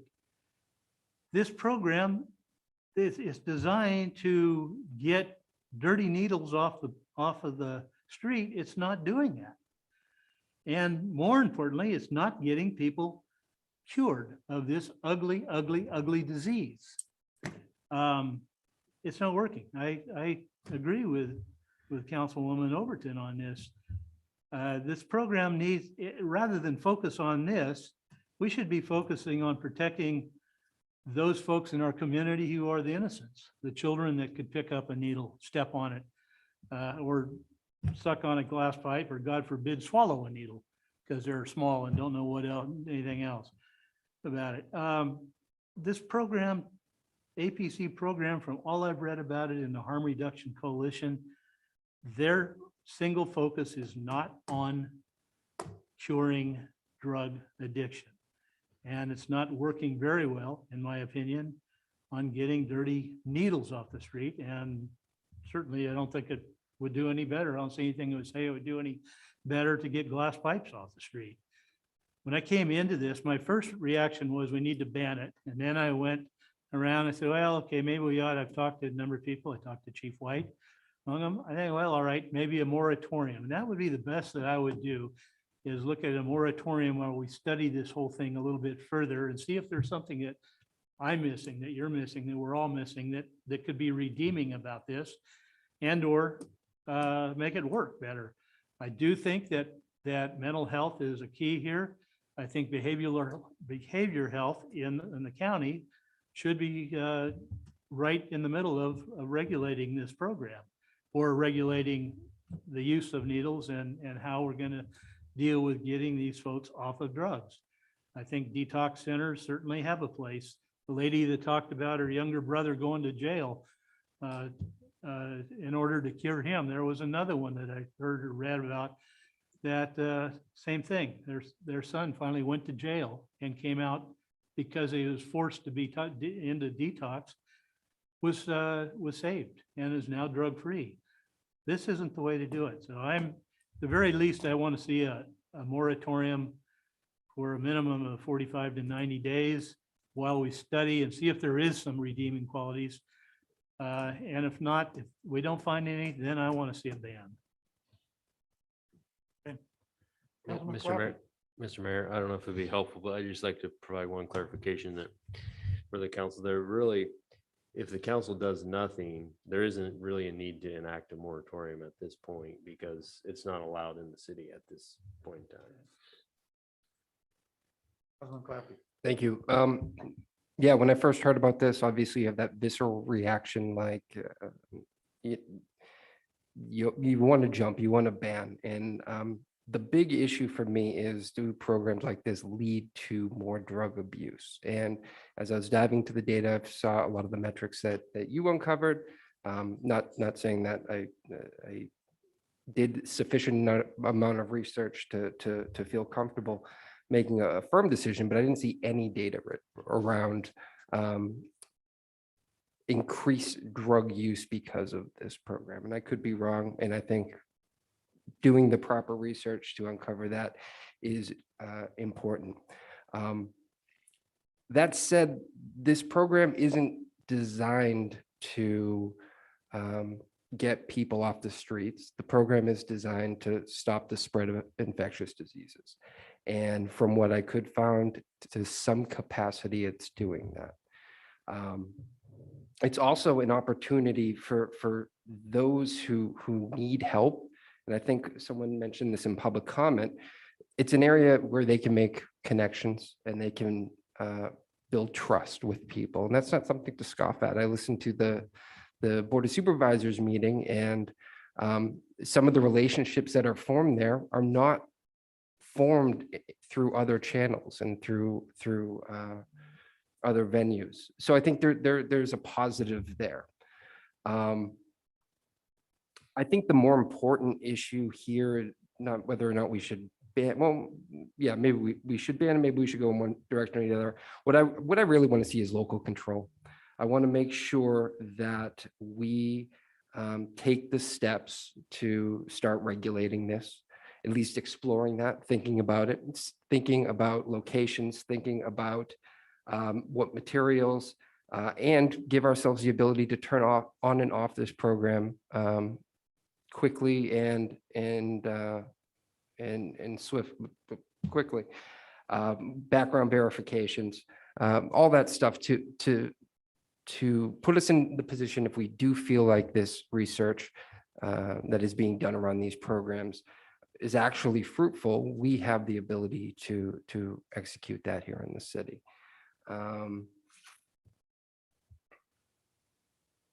I think I'll just leave it at that. The county is putting together a working group. I think that's going to uncover a lot at a local level. A lot of the data out there is really focused on national research. But I guess what I would like to see is us go through the steps, assuming that we would want to have something like this in the community, go through the steps of putting together the regulations while we go through this research process. And then we'll be in a position 90 days from now, when that working group has brought back their findings, that we can make that final decision. But I think right now we've had a week to stew on this. We're having conversations. I'm fine if we need to put a moratorium in place. Until then, it doesn't sound like we need to. But I do want to be in a position, because from all accounts, this program is not, I don't think this program is out with the intent to do harm. And I think the people involved are not out with the intent to do harm. Now, it might not be something we want in our community, but I want to be in a position to support them if that's the path we want to take. Thank you. Vice Mayor Purdock. Thank you, Mr. Mayor. This is a very difficult and emotional subject. The presentation the chief made quickly, public comment, that I think kind of drove us to have these discussions and conversations was absolutely necessary. And I felt the same chill in my spine when I heard it, that we were paying for pipes to be handed out. But I would ask that we would, as we're deliberating and we're considering, what we're going to do in the next 45 or 90 days, that we would ask our local medical professionals maybe to put some information together that we could consider. I did a little bit of that after the last meeting when this was presented. I also think we need to look at this with our eyes wide open, and again, not a knee-jerk and emotional response. The information that I've discovered is there's nothing that changes more like change. And when the needle exchange program was first introduced, it was because HIV/AIDS was on the rise, hepatitis C, all the other intravenous diseases that were being exchanged when people were simply using, as Supervisor Sabatier pointed out, that the needles are much like those used for diabetes. And our rates in Lake County are some of the highest per capita in the state. Our overdose rates are some of the highest per capita in the state. So what we're looking at is the data of what's happening downstream. And so where I would really like to focus our efforts is what are we doing upstream?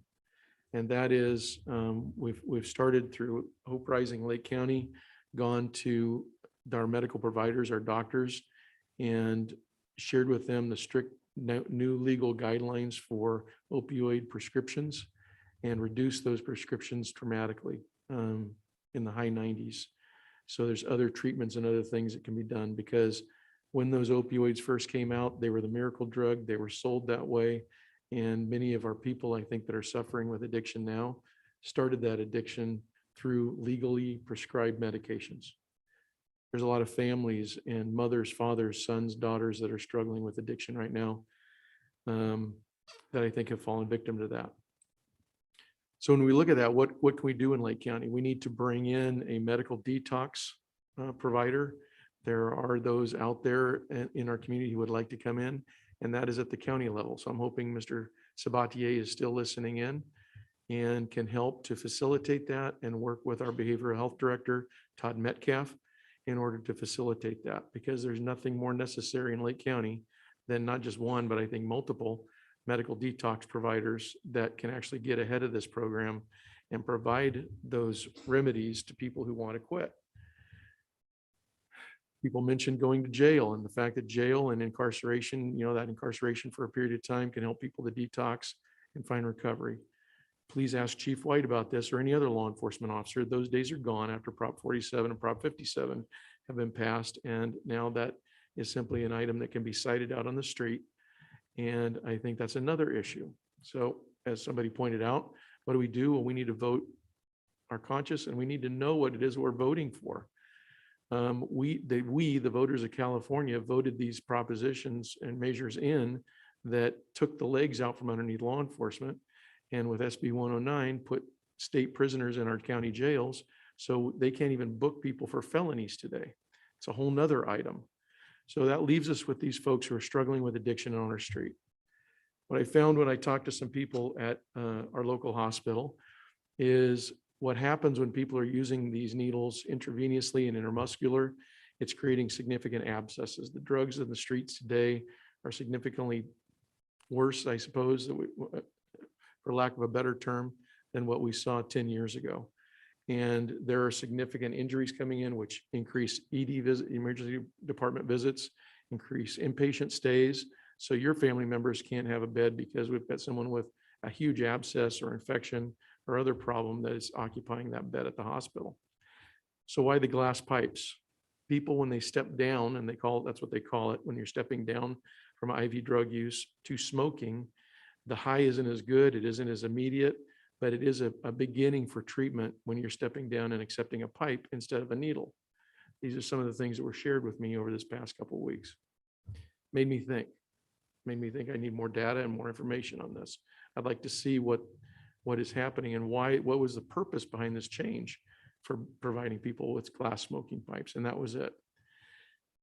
I've been in this council chamber, and I've been witness to presentations for Narcan. We've celebrated people who were saved from overdose by the administration of Narcan, either through law enforcement, fire, EMS, or a private person who had a Narcan kit handy that could stop that reaction to an opioid overdose. We've seen law enforcement officers who had been contaminated with opioid or fentanyl that had that reaction and were saved with that Narcan. As it was explained to me, this glass pipe and needle exchange program is simply giving that addict person with an addiction problem the time to ask for help. And the same thing goes with the glass pipe. That was the theory behind it.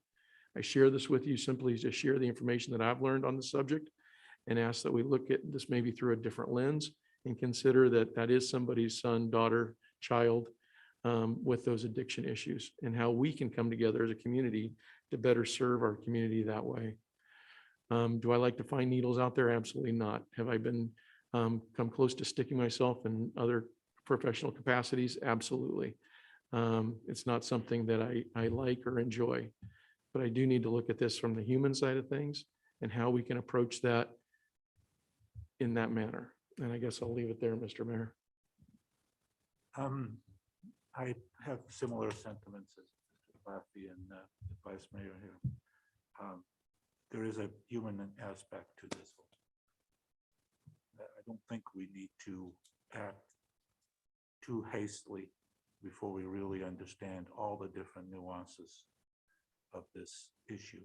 So I'm really in favor of moving towards a regulatory kind of process that either can justify a ban or not based on health and human issues, and for all parts of it, whether it's for our kids or seniors or anybody like that. So, Chief White, do you have any final comments on this or suggestions?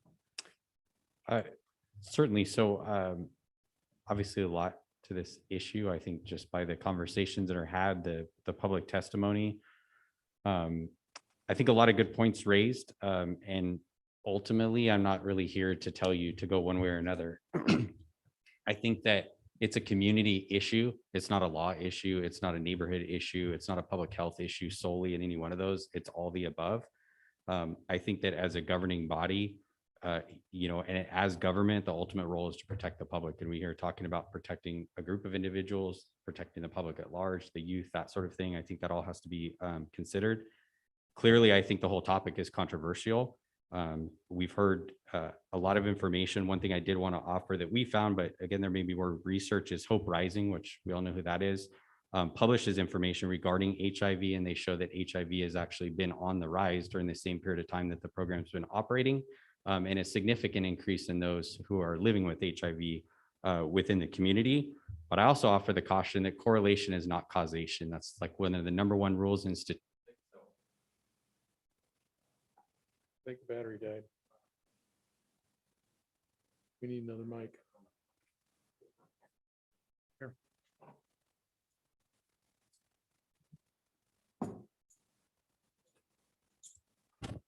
Okay. So, obviously correlation is not causation. So we have to be cautious about all information being thrown out there. One concern, but not certainly a guiding thing, is a lot of the word may. Something may result in this, may result in that. That's, I think, ultimately a decision, that you have to make. We heard, I think, through several things, and I think something that the city and county have always struggled with is perceptions. And I would submit to you that in the crime picture, perceptions can be just as damaging as reality. As far as, regulations and that sort of thing. And ultimately what you do is you have an option to send a message on what it is that you want to do, what's important. I think harm reduction, when they talk about within this area, is you're not going to be able to be everything for everybody. So, we talk about here, we can get more research, everything else. There's also a lot of other things that could have harm reduction. Talk about use of alcohol. You want to spend money on that. You want us to research that. That's an issue that affects a lot of people in the community. Tobacco, we talked about tobacco, I think almost 2 years ago now. There was a lot of excitement about banning flavors and this and that and the other. So a lot of decisions that have to be made. I find that it was interesting in the regulations that they exempted these programs from environmental impact review, CEQA. I think many people see CEQA from different lights, but the idea being is that, curiously, why is it exempt? Is there an issue with that? I think many cities would argue that there has been significant issues within the community. Is it fair to blame one organization for the prevalence of syringes throughout the community? I don't think that that's a fair statement. Was it also fair to say that they have no responsibility? I don't think that's a fair statement either. In terms of impacts on healthcare and that sort of thing, certainly a point to consider, but also too, there's many other issues facing the community. I would tell you that in terms of the directions forward, I hear that essentially we're in a unique position that there is nobody here that's actually applying to do this. The entity that was operating shouldn't have been operating under the framework. They are no longer operating under that framework. There's nothing to prevent them from applying again. So really, you don't have to actually do anything because there's no program operating within here. I can tell you that looking at other cities, I mentioned before, other cities have banned it. There's a lot of concerns. Well, if you shut it down, then all kinds of bad things will happen. Might be something to look at the data to see what happened in those communities where they did it and why. I think that looking at other types of regulations and community impacts, if somebody in the city wants to start all different various types of businesses, they have to go through a fairly extensive process to get use permits. They have to notice neighbors, that sort of thing. I think what you hear from those that are concerned about this issue is that why are you landing this in my neighborhood? If it's a concern for the healthcare industry, then why don't we set it up in the parking lot of the hospital? I'm not sure that there's going to be support to do that. Maybe, maybe not. Those are things that we'd have to get input and see, but to ensure that we consider what is all the impacts and compared to other types of things, because there's a lot of concerns you heard from the folks in Lucerne and their concerns about how it's operating within there. I would leave you that, again, most importantly, we can't be everything for everybody. Ultimately, whatever decision that gets made does send a message, and there's always consequences on all ends, and everybody will make their decisions based upon that. You hear some people say, I might sell my house, I might move. That's consequences of decisions that get made. Realize we have as you know, very finite staff resources. I would tell you that I think that the most appropriate persons to bring forward information is if somebody decides that they want to set up one of these programs here. I think that we have many other priorities facing this city. And from the police department, speaking particularly, we have all kinds of other issues we've just talked about recently. If we take our time and start focusing on trying to gather the groups and that sort of thing, is this really the top issue facing the city? If right now there is no applicant, nobody's wanting to do it. In talking with Ms. Anina, she says that the folks that she knows from Clearlake, they're going to Lower Lake and they're getting their services from there. So that's my thoughts. Again, a lot to consider there, and obviously consequences in all directions. So thank you. A couple questions. Right now, nobody is allowed to provide that service within the city limits. Correct. And there might be people that would want to do that. Correct. If they did become interested in it, at this point in time, with the way that the board resolution is written, they wouldn't be able to do it under the board authorization without your permission. Their other alternative would be to go through the CDPH process, but there is, by legislation, there's a time period. So your council would have time. If we became aware of it, we could notify council. And then at that time, you could take the action and start determining what are your priorities with it at that time. So you would have time to act, is my point. So, Go ahead. so if we went the moratorium route, that would give the opportunity for you to do some of that gathering of information of all sides to the issue, or are you saying, or you don't want to do that until? What I'm saying is that I think that if you want us to do research and pull together all that side, that means we're going to put something else aside. So if you think it's that much of a priority, what I was saying about the no action is nobody is applying right now. So if you do nothing tonight, you've heard all the public impact, you've heard what each other have had to say, and then you leave it right now, we could table it until such time that somebody applies, and then we can immediately notify the council. And if, the city attorney could offer you more information, but the council can act very, very fast if there was some sort of an emergency type situation where you felt that something's being forced into the city. Because I think I did hear, correct me if I'm wrong, but I think the consensus was you are concerned about local control and the issues in this community, not necessarily how things might work on the average nationwide. Councilmember Overton. Well, I think we should do nothing just because we don't have to, and we can go do our own research and that way be aware of what's going on in our own community. I'm kind of aware of what's going on in our own community on this particular subject, but it just gives everybody the opportunity, but we don't have to do anything now. I say wait till something happens. I definitely don't want to overwhelm our staff. They've got enough coming, and we're getting into the holidays, and I think we'd like to let them all enjoy a little bit of that. I think they deserve it. Anybody else? Councilman? I would agree with that setting, it going with option number one is what you're basically saying. That's that's what action one is. I can live with that. Councilman Claffey, any last comments on it? Yeah, I think, I think my concern was an applicant going to the state and basically taking control out of our hands. If we feel like in a situation when we do have an interested party that we can react swiftly enough so that we're not in that position, whether we want to have it in the city or not, then I'm fine waiting, and I guess that would be option one. I just want to make sure that if there is someone who's interested, we do talk about this again, and we do think about how we would implement that in the city if we chose to. Last comments, Vice Mayor Purdock? This was a very good discussion, and I'm glad that we had it. It was really good to hear from the people in the community and get their points. For my final thoughts, I agree with, moving forward with our option one, which is to not move forward, is probably the best course at this point. But I really genuinely want to see progress moved toward getting upstream in this problem and helping to find people the services they need through detox and rehabilitation.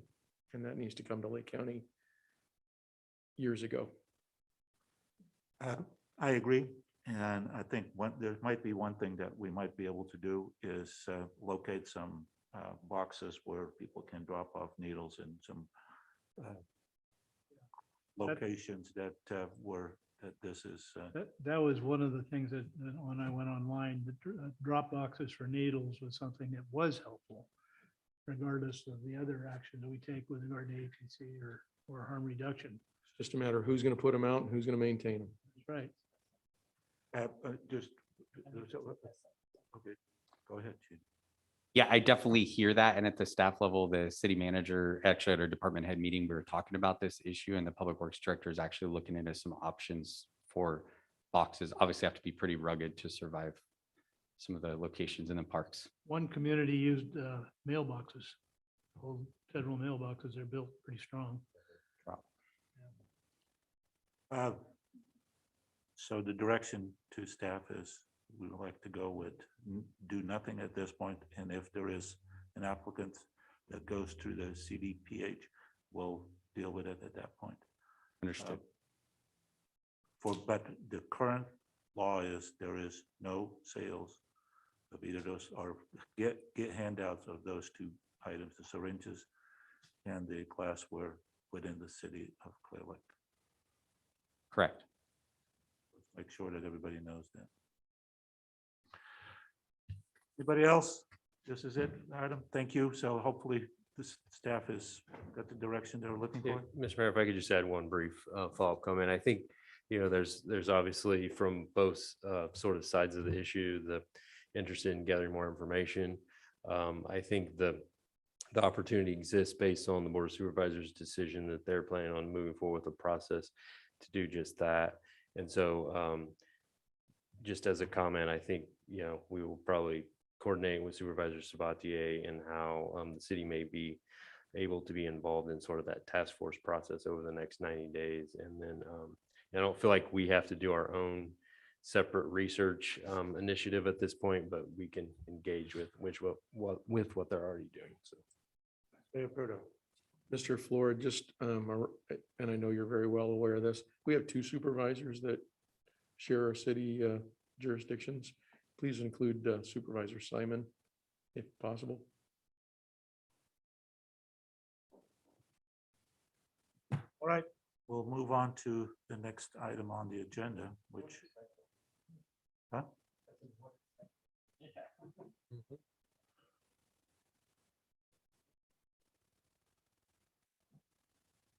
Next item, discussion of possible actions regarding the Lake County Supervisorial redistricting process and additional input to the California Redistricting Commission.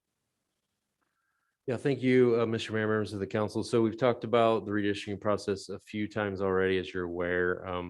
So there's kind of two separate processes underway, as you know. I think first, maybe we could talk a little bit about the county supervisorial district process. And at the last meeting, Mayor Slotin and Councilmember Kramer were sort of appointed to participate in that meeting, which happened on Tuesday evening. And so perhaps it's appropriate for one of you to give the rest of the council a brief update on what happened at that meeting and what's next. Well, there were, as you know, there were five options that we were presented maps of. Option 3 is what I think the consensus between us was the most balanced the populations between the three districts the best. However, the supervisors had slightly different approaches to this. They actually, supervisors for districts 3, 4, and 5 wanted to make changes within their districts, and they went ahead and went through all of those things. The option 5 for districts 1 and 2 left a pretty large disparity in representation, with District 2, Clearlake, the biggest part of Clearlake, being still having 14,400 or something, and District 1 was 600 or 700 below that. We thought the option 3 would have put the two districts within like a less than 100 votes or less than 100 people in each district. However, that was not the way that Supervisor Simon and Supervisor Sabatier saw it. And Supervisor Sabatier is still on the Zoom. He might give his own thoughts on that. But what it turns out is that the areas that were in the present district 1 would stay, plus 116 people in a district, in a portion of the city that wasn't represented by either district, is now will be included in District 1. And then District 1 also picked up those properties south of Dam Road and east of Highway 53, which, it's a strip along there of, I don't know, maybe a few dozen homes, plus the burned out Cache Fire area on the south side of Dam Road. I have not had a chance to talk with Supervisor Simon to see what his thinking was on that, but that is what they've now, what they're proposing. There's one final meeting on November 30th when the final map will be approved. So there is still opportunity if we want to try to give any more direction to them. I have talked extensively with Supervisor Sabatier, and if he wants to comment, I think I'll leave that up to him. Just to add on to it, we were trying to propose to have a larger portion of the city be included in Supervisor Simon's district, because we felt, and even I mentioned that we wouldn't mind even if there were 3 supervisors that represented the portions of the city. Obviously, the county supervisor didn't go for that one, but we were trying to make sure that Supervisor Simon would be more active within our city. They apparently didn't agree with that. He's resisting that. All right, any comments from staff here? Yeah. Vice Mayor Perdo. Can you drag that down so we can see a little more north of that map? Sure, there were no changes to the northern part of the Okay. boundary, but The only change was the addition of south of Dam Road. Oh, no. It looks like it did change. No. I'm looking at, District 3 looks like it comes down. Yes, Cuts off- District 3 did change, Right. but it didn't come into District 2 or 1. That's why I said District 3. How much of the city is in District 3? None. None. Not according to that map. Yeah, this follows the city follows the boundary City line. Okay. up until right here. And There were no changes on this end of District 3. The changes in District 3 are between District 3 and District 4, up off of Highway 20, Up in west Upper of Lake area. Highway 29. On the northwest or northeastern side of the city, where's the boundary line? City it boundary. follows, yeah, right Okay. here, it picks up Highway 53 and goes up to. Okay. East of Highway Highway 20. 53 is in District 2, going out to Highway 20 and on the south side of it. Thank you.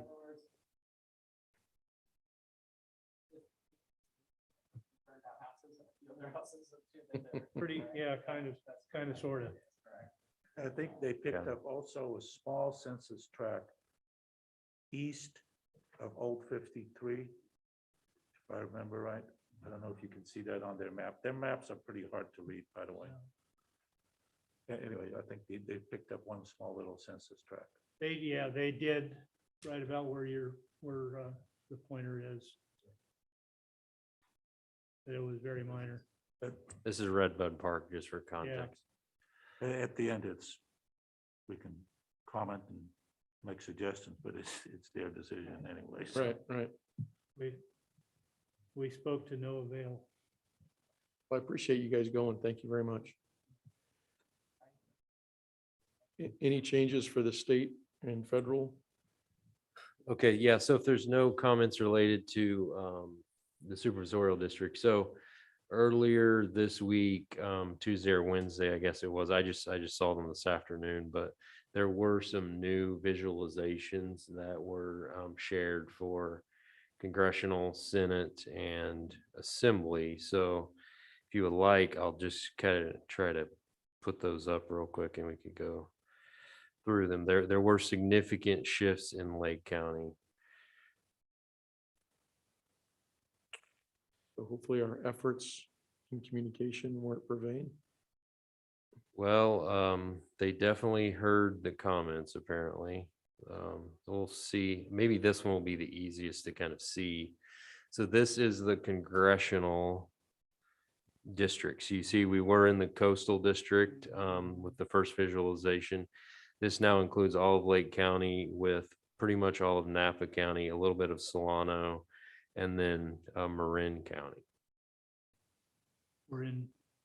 So Marin County, the two congressional representatives are both in that new district then, both reside in that new district, is that? I believe that both Congressman Thompson and Congressman Huffman would be within this district, yes. And then the coastal district at this point has no representation. I believe that's Going forward. correct, yes. Interesting. If you want to look at the state Senate districts, can all of you sort of see this? I mean, it's not the greatest, but I can try to zoom in a little bit. Let's see if this. So this is all of Lake County with Napa, Yolo, and Solano primarily. It looks like it may even go down a little bit into Contra Costa. So this is fairly similar to actually the first visualization. I think it picks up a little bit more over here in Yolo. But just for context, this would shift our representation because Senator McGuire is in Healdsburg. That would be Dodds then, right? Yeah, it would be Dodd, yes. And then, Assembly. no, that's the way it was before with being in the coastal, but now we were with Napa, a portion of Sonoma County. This is all over to Highway 101, it looks like, and then over into Yolo a little bit. That take in Winters? This is Is Winters in that yellow part? Can you see it? I don't believe so. Blue, yeah. Pretty close. I think it's probably right in here somewhere, isn't it? I believe so. Be able to zoom in there. Should be directly west of Davis, if that shows up on that.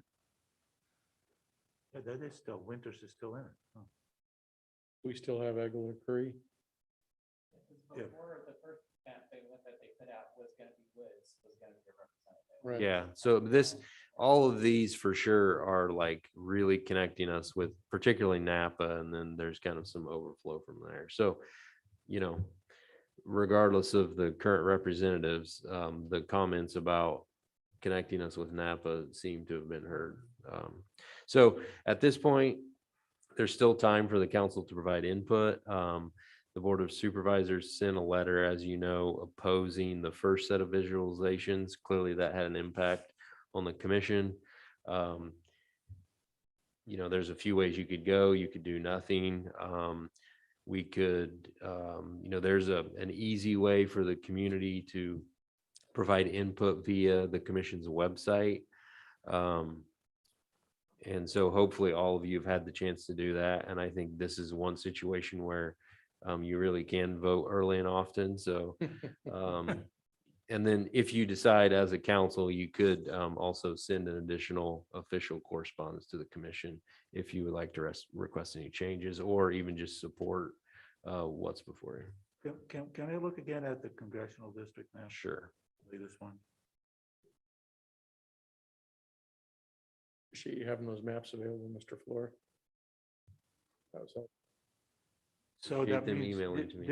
this one, the yellowed, so that we have, that is now represented by two congressmen, Huffman and Thompson. Is that Yeah, correct? so Thompson is in Napa. Napa, I forget what town, and Yeah. then Huffman is in San Rafael, so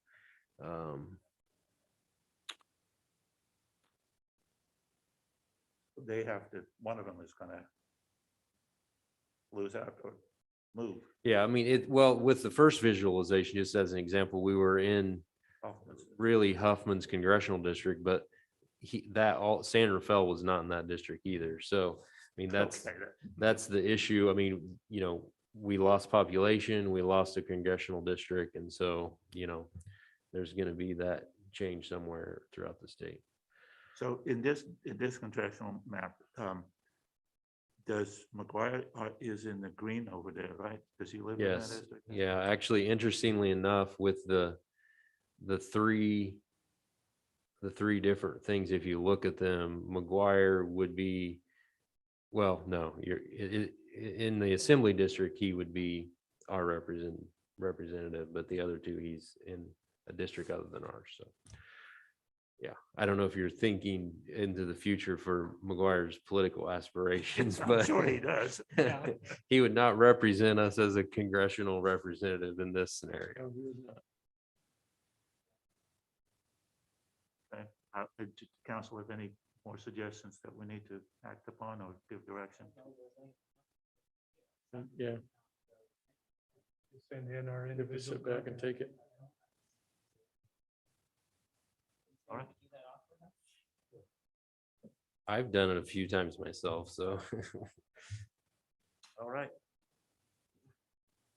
So no direction to staff. All right, we'll move on to Okay. city managers and council member reports. Okay, a City few manager. items, if you have the energy to stick with me for a minute here.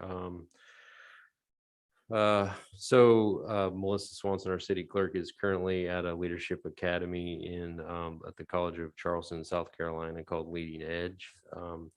So it's a very intensive training for her, and excited about her response to that program. It's a similar program that I attended at the University of Virginia a few years ago.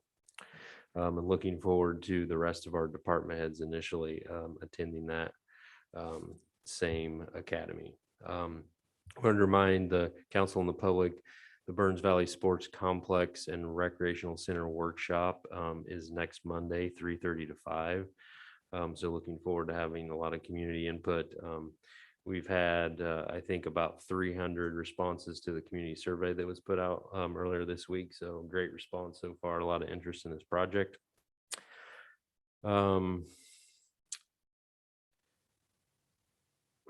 Just a couple other items.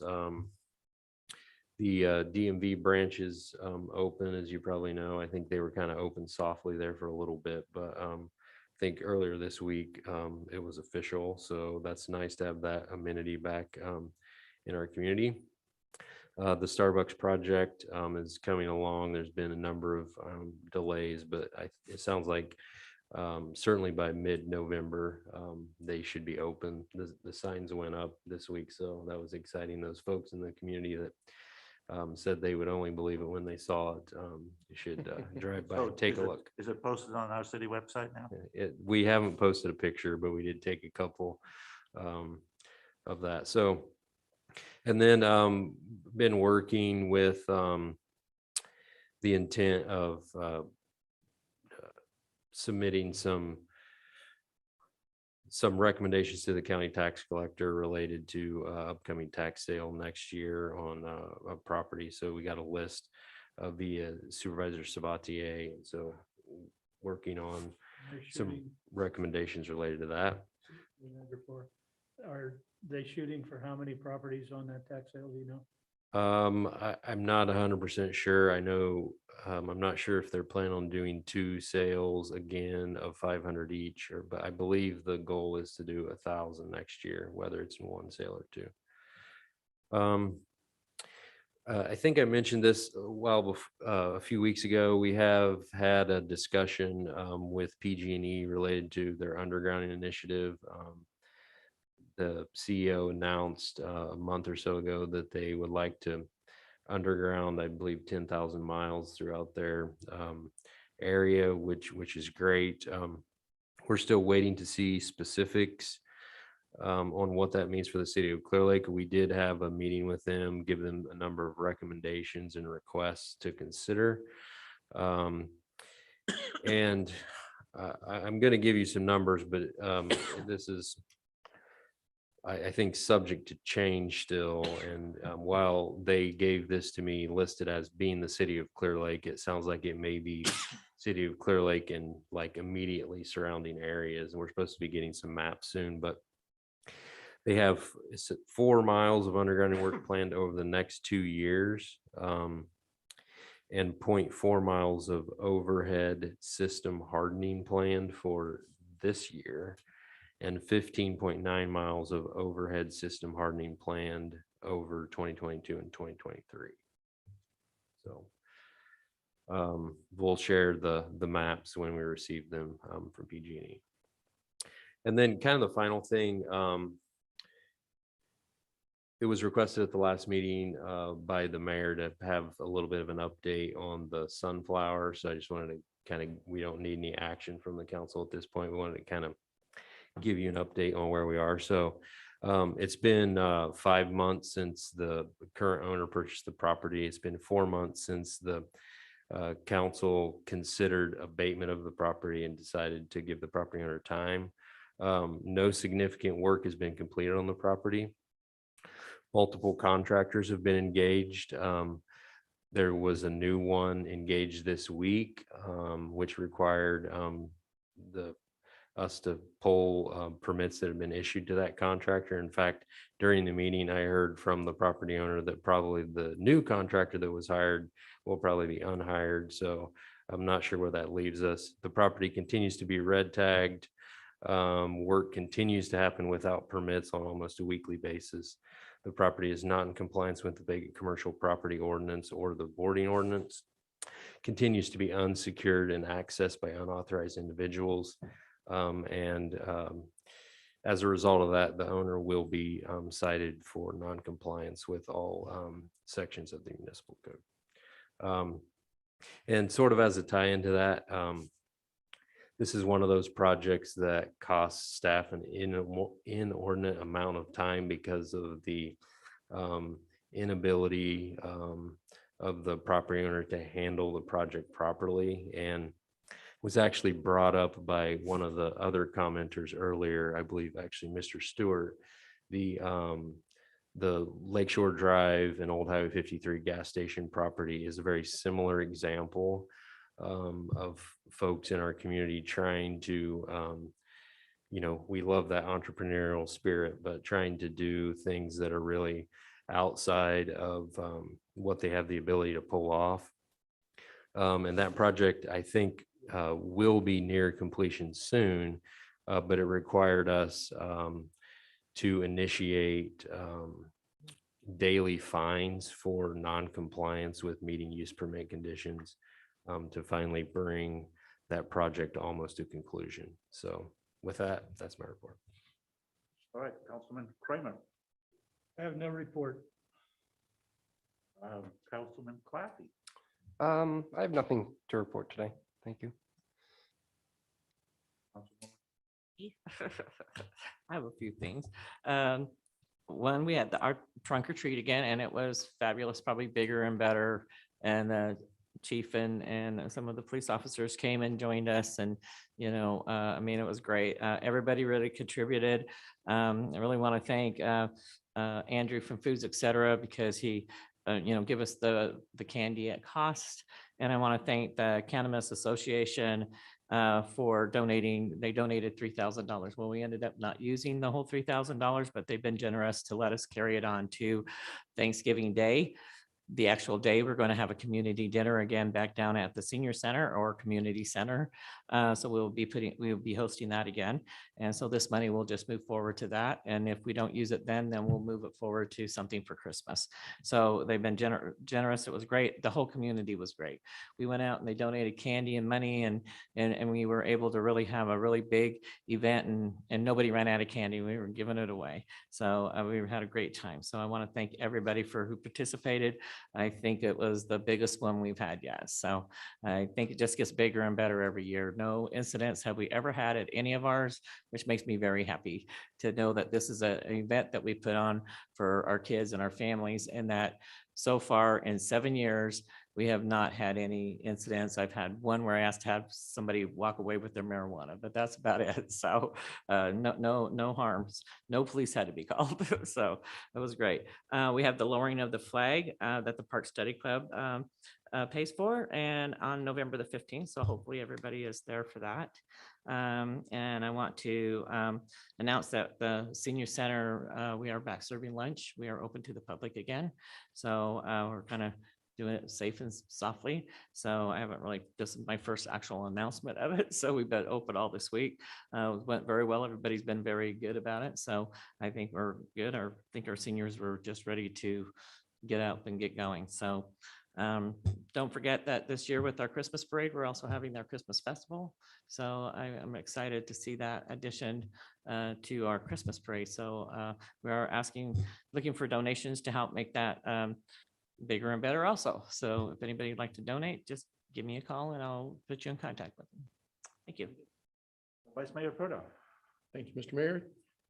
Wanted to echo Councilwoman Overton's emphasis on being there for our flag lowering. It's going to be a good retirement event and always a good way to celebrate our veterans. It isn't on actual Veterans Day, but we like to have it in close proximity date-wise, so the kids can participate from our local elementary school in the lowering and retirement of that flag. It's a good educational opportunity, but it's also great to recognize and honor our vets. November 17th, we're having a health fair at Woodland Community College, Lake County campus for students and their families. A good event to connect people to services.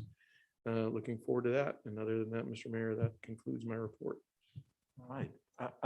I have just really only one item. I had a conversation with Melinda, our PG&E representative, and let her know that we really want to have the hardening of the lines within the city. So she gave me an update. There were a total of 16 miles of circuit that was hardened in Lake County as of September 30th. I did talk to her also about the problem that the city has in being able to underground things for projects that are in our city, and made her aware that PG&E design team is unbelievably slow, And we finally were able to, according to our city engineer, have separate contracts to do what they call the joint trench and all the projects that are on the books to be done by outside consultants. So that should really help with undergrounding of PG&E lines within the city. That's it. I was on a little trip, so.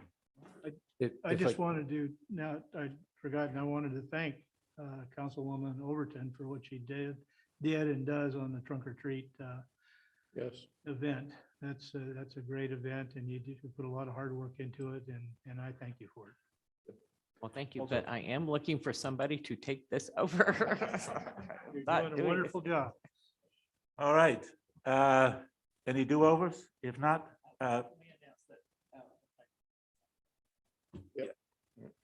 So the flag lowering is at 11 o'clock, correct? And just to correct, Gina? and to reiterate, the Sports Center workshop on Monday at 3:30, Right here. right here, Or via Zoom. or by, yeah. All right. Any future agenda items? If not, it is adjourned. We'll close to closed session. Thanks, everybody. Take a few minutes.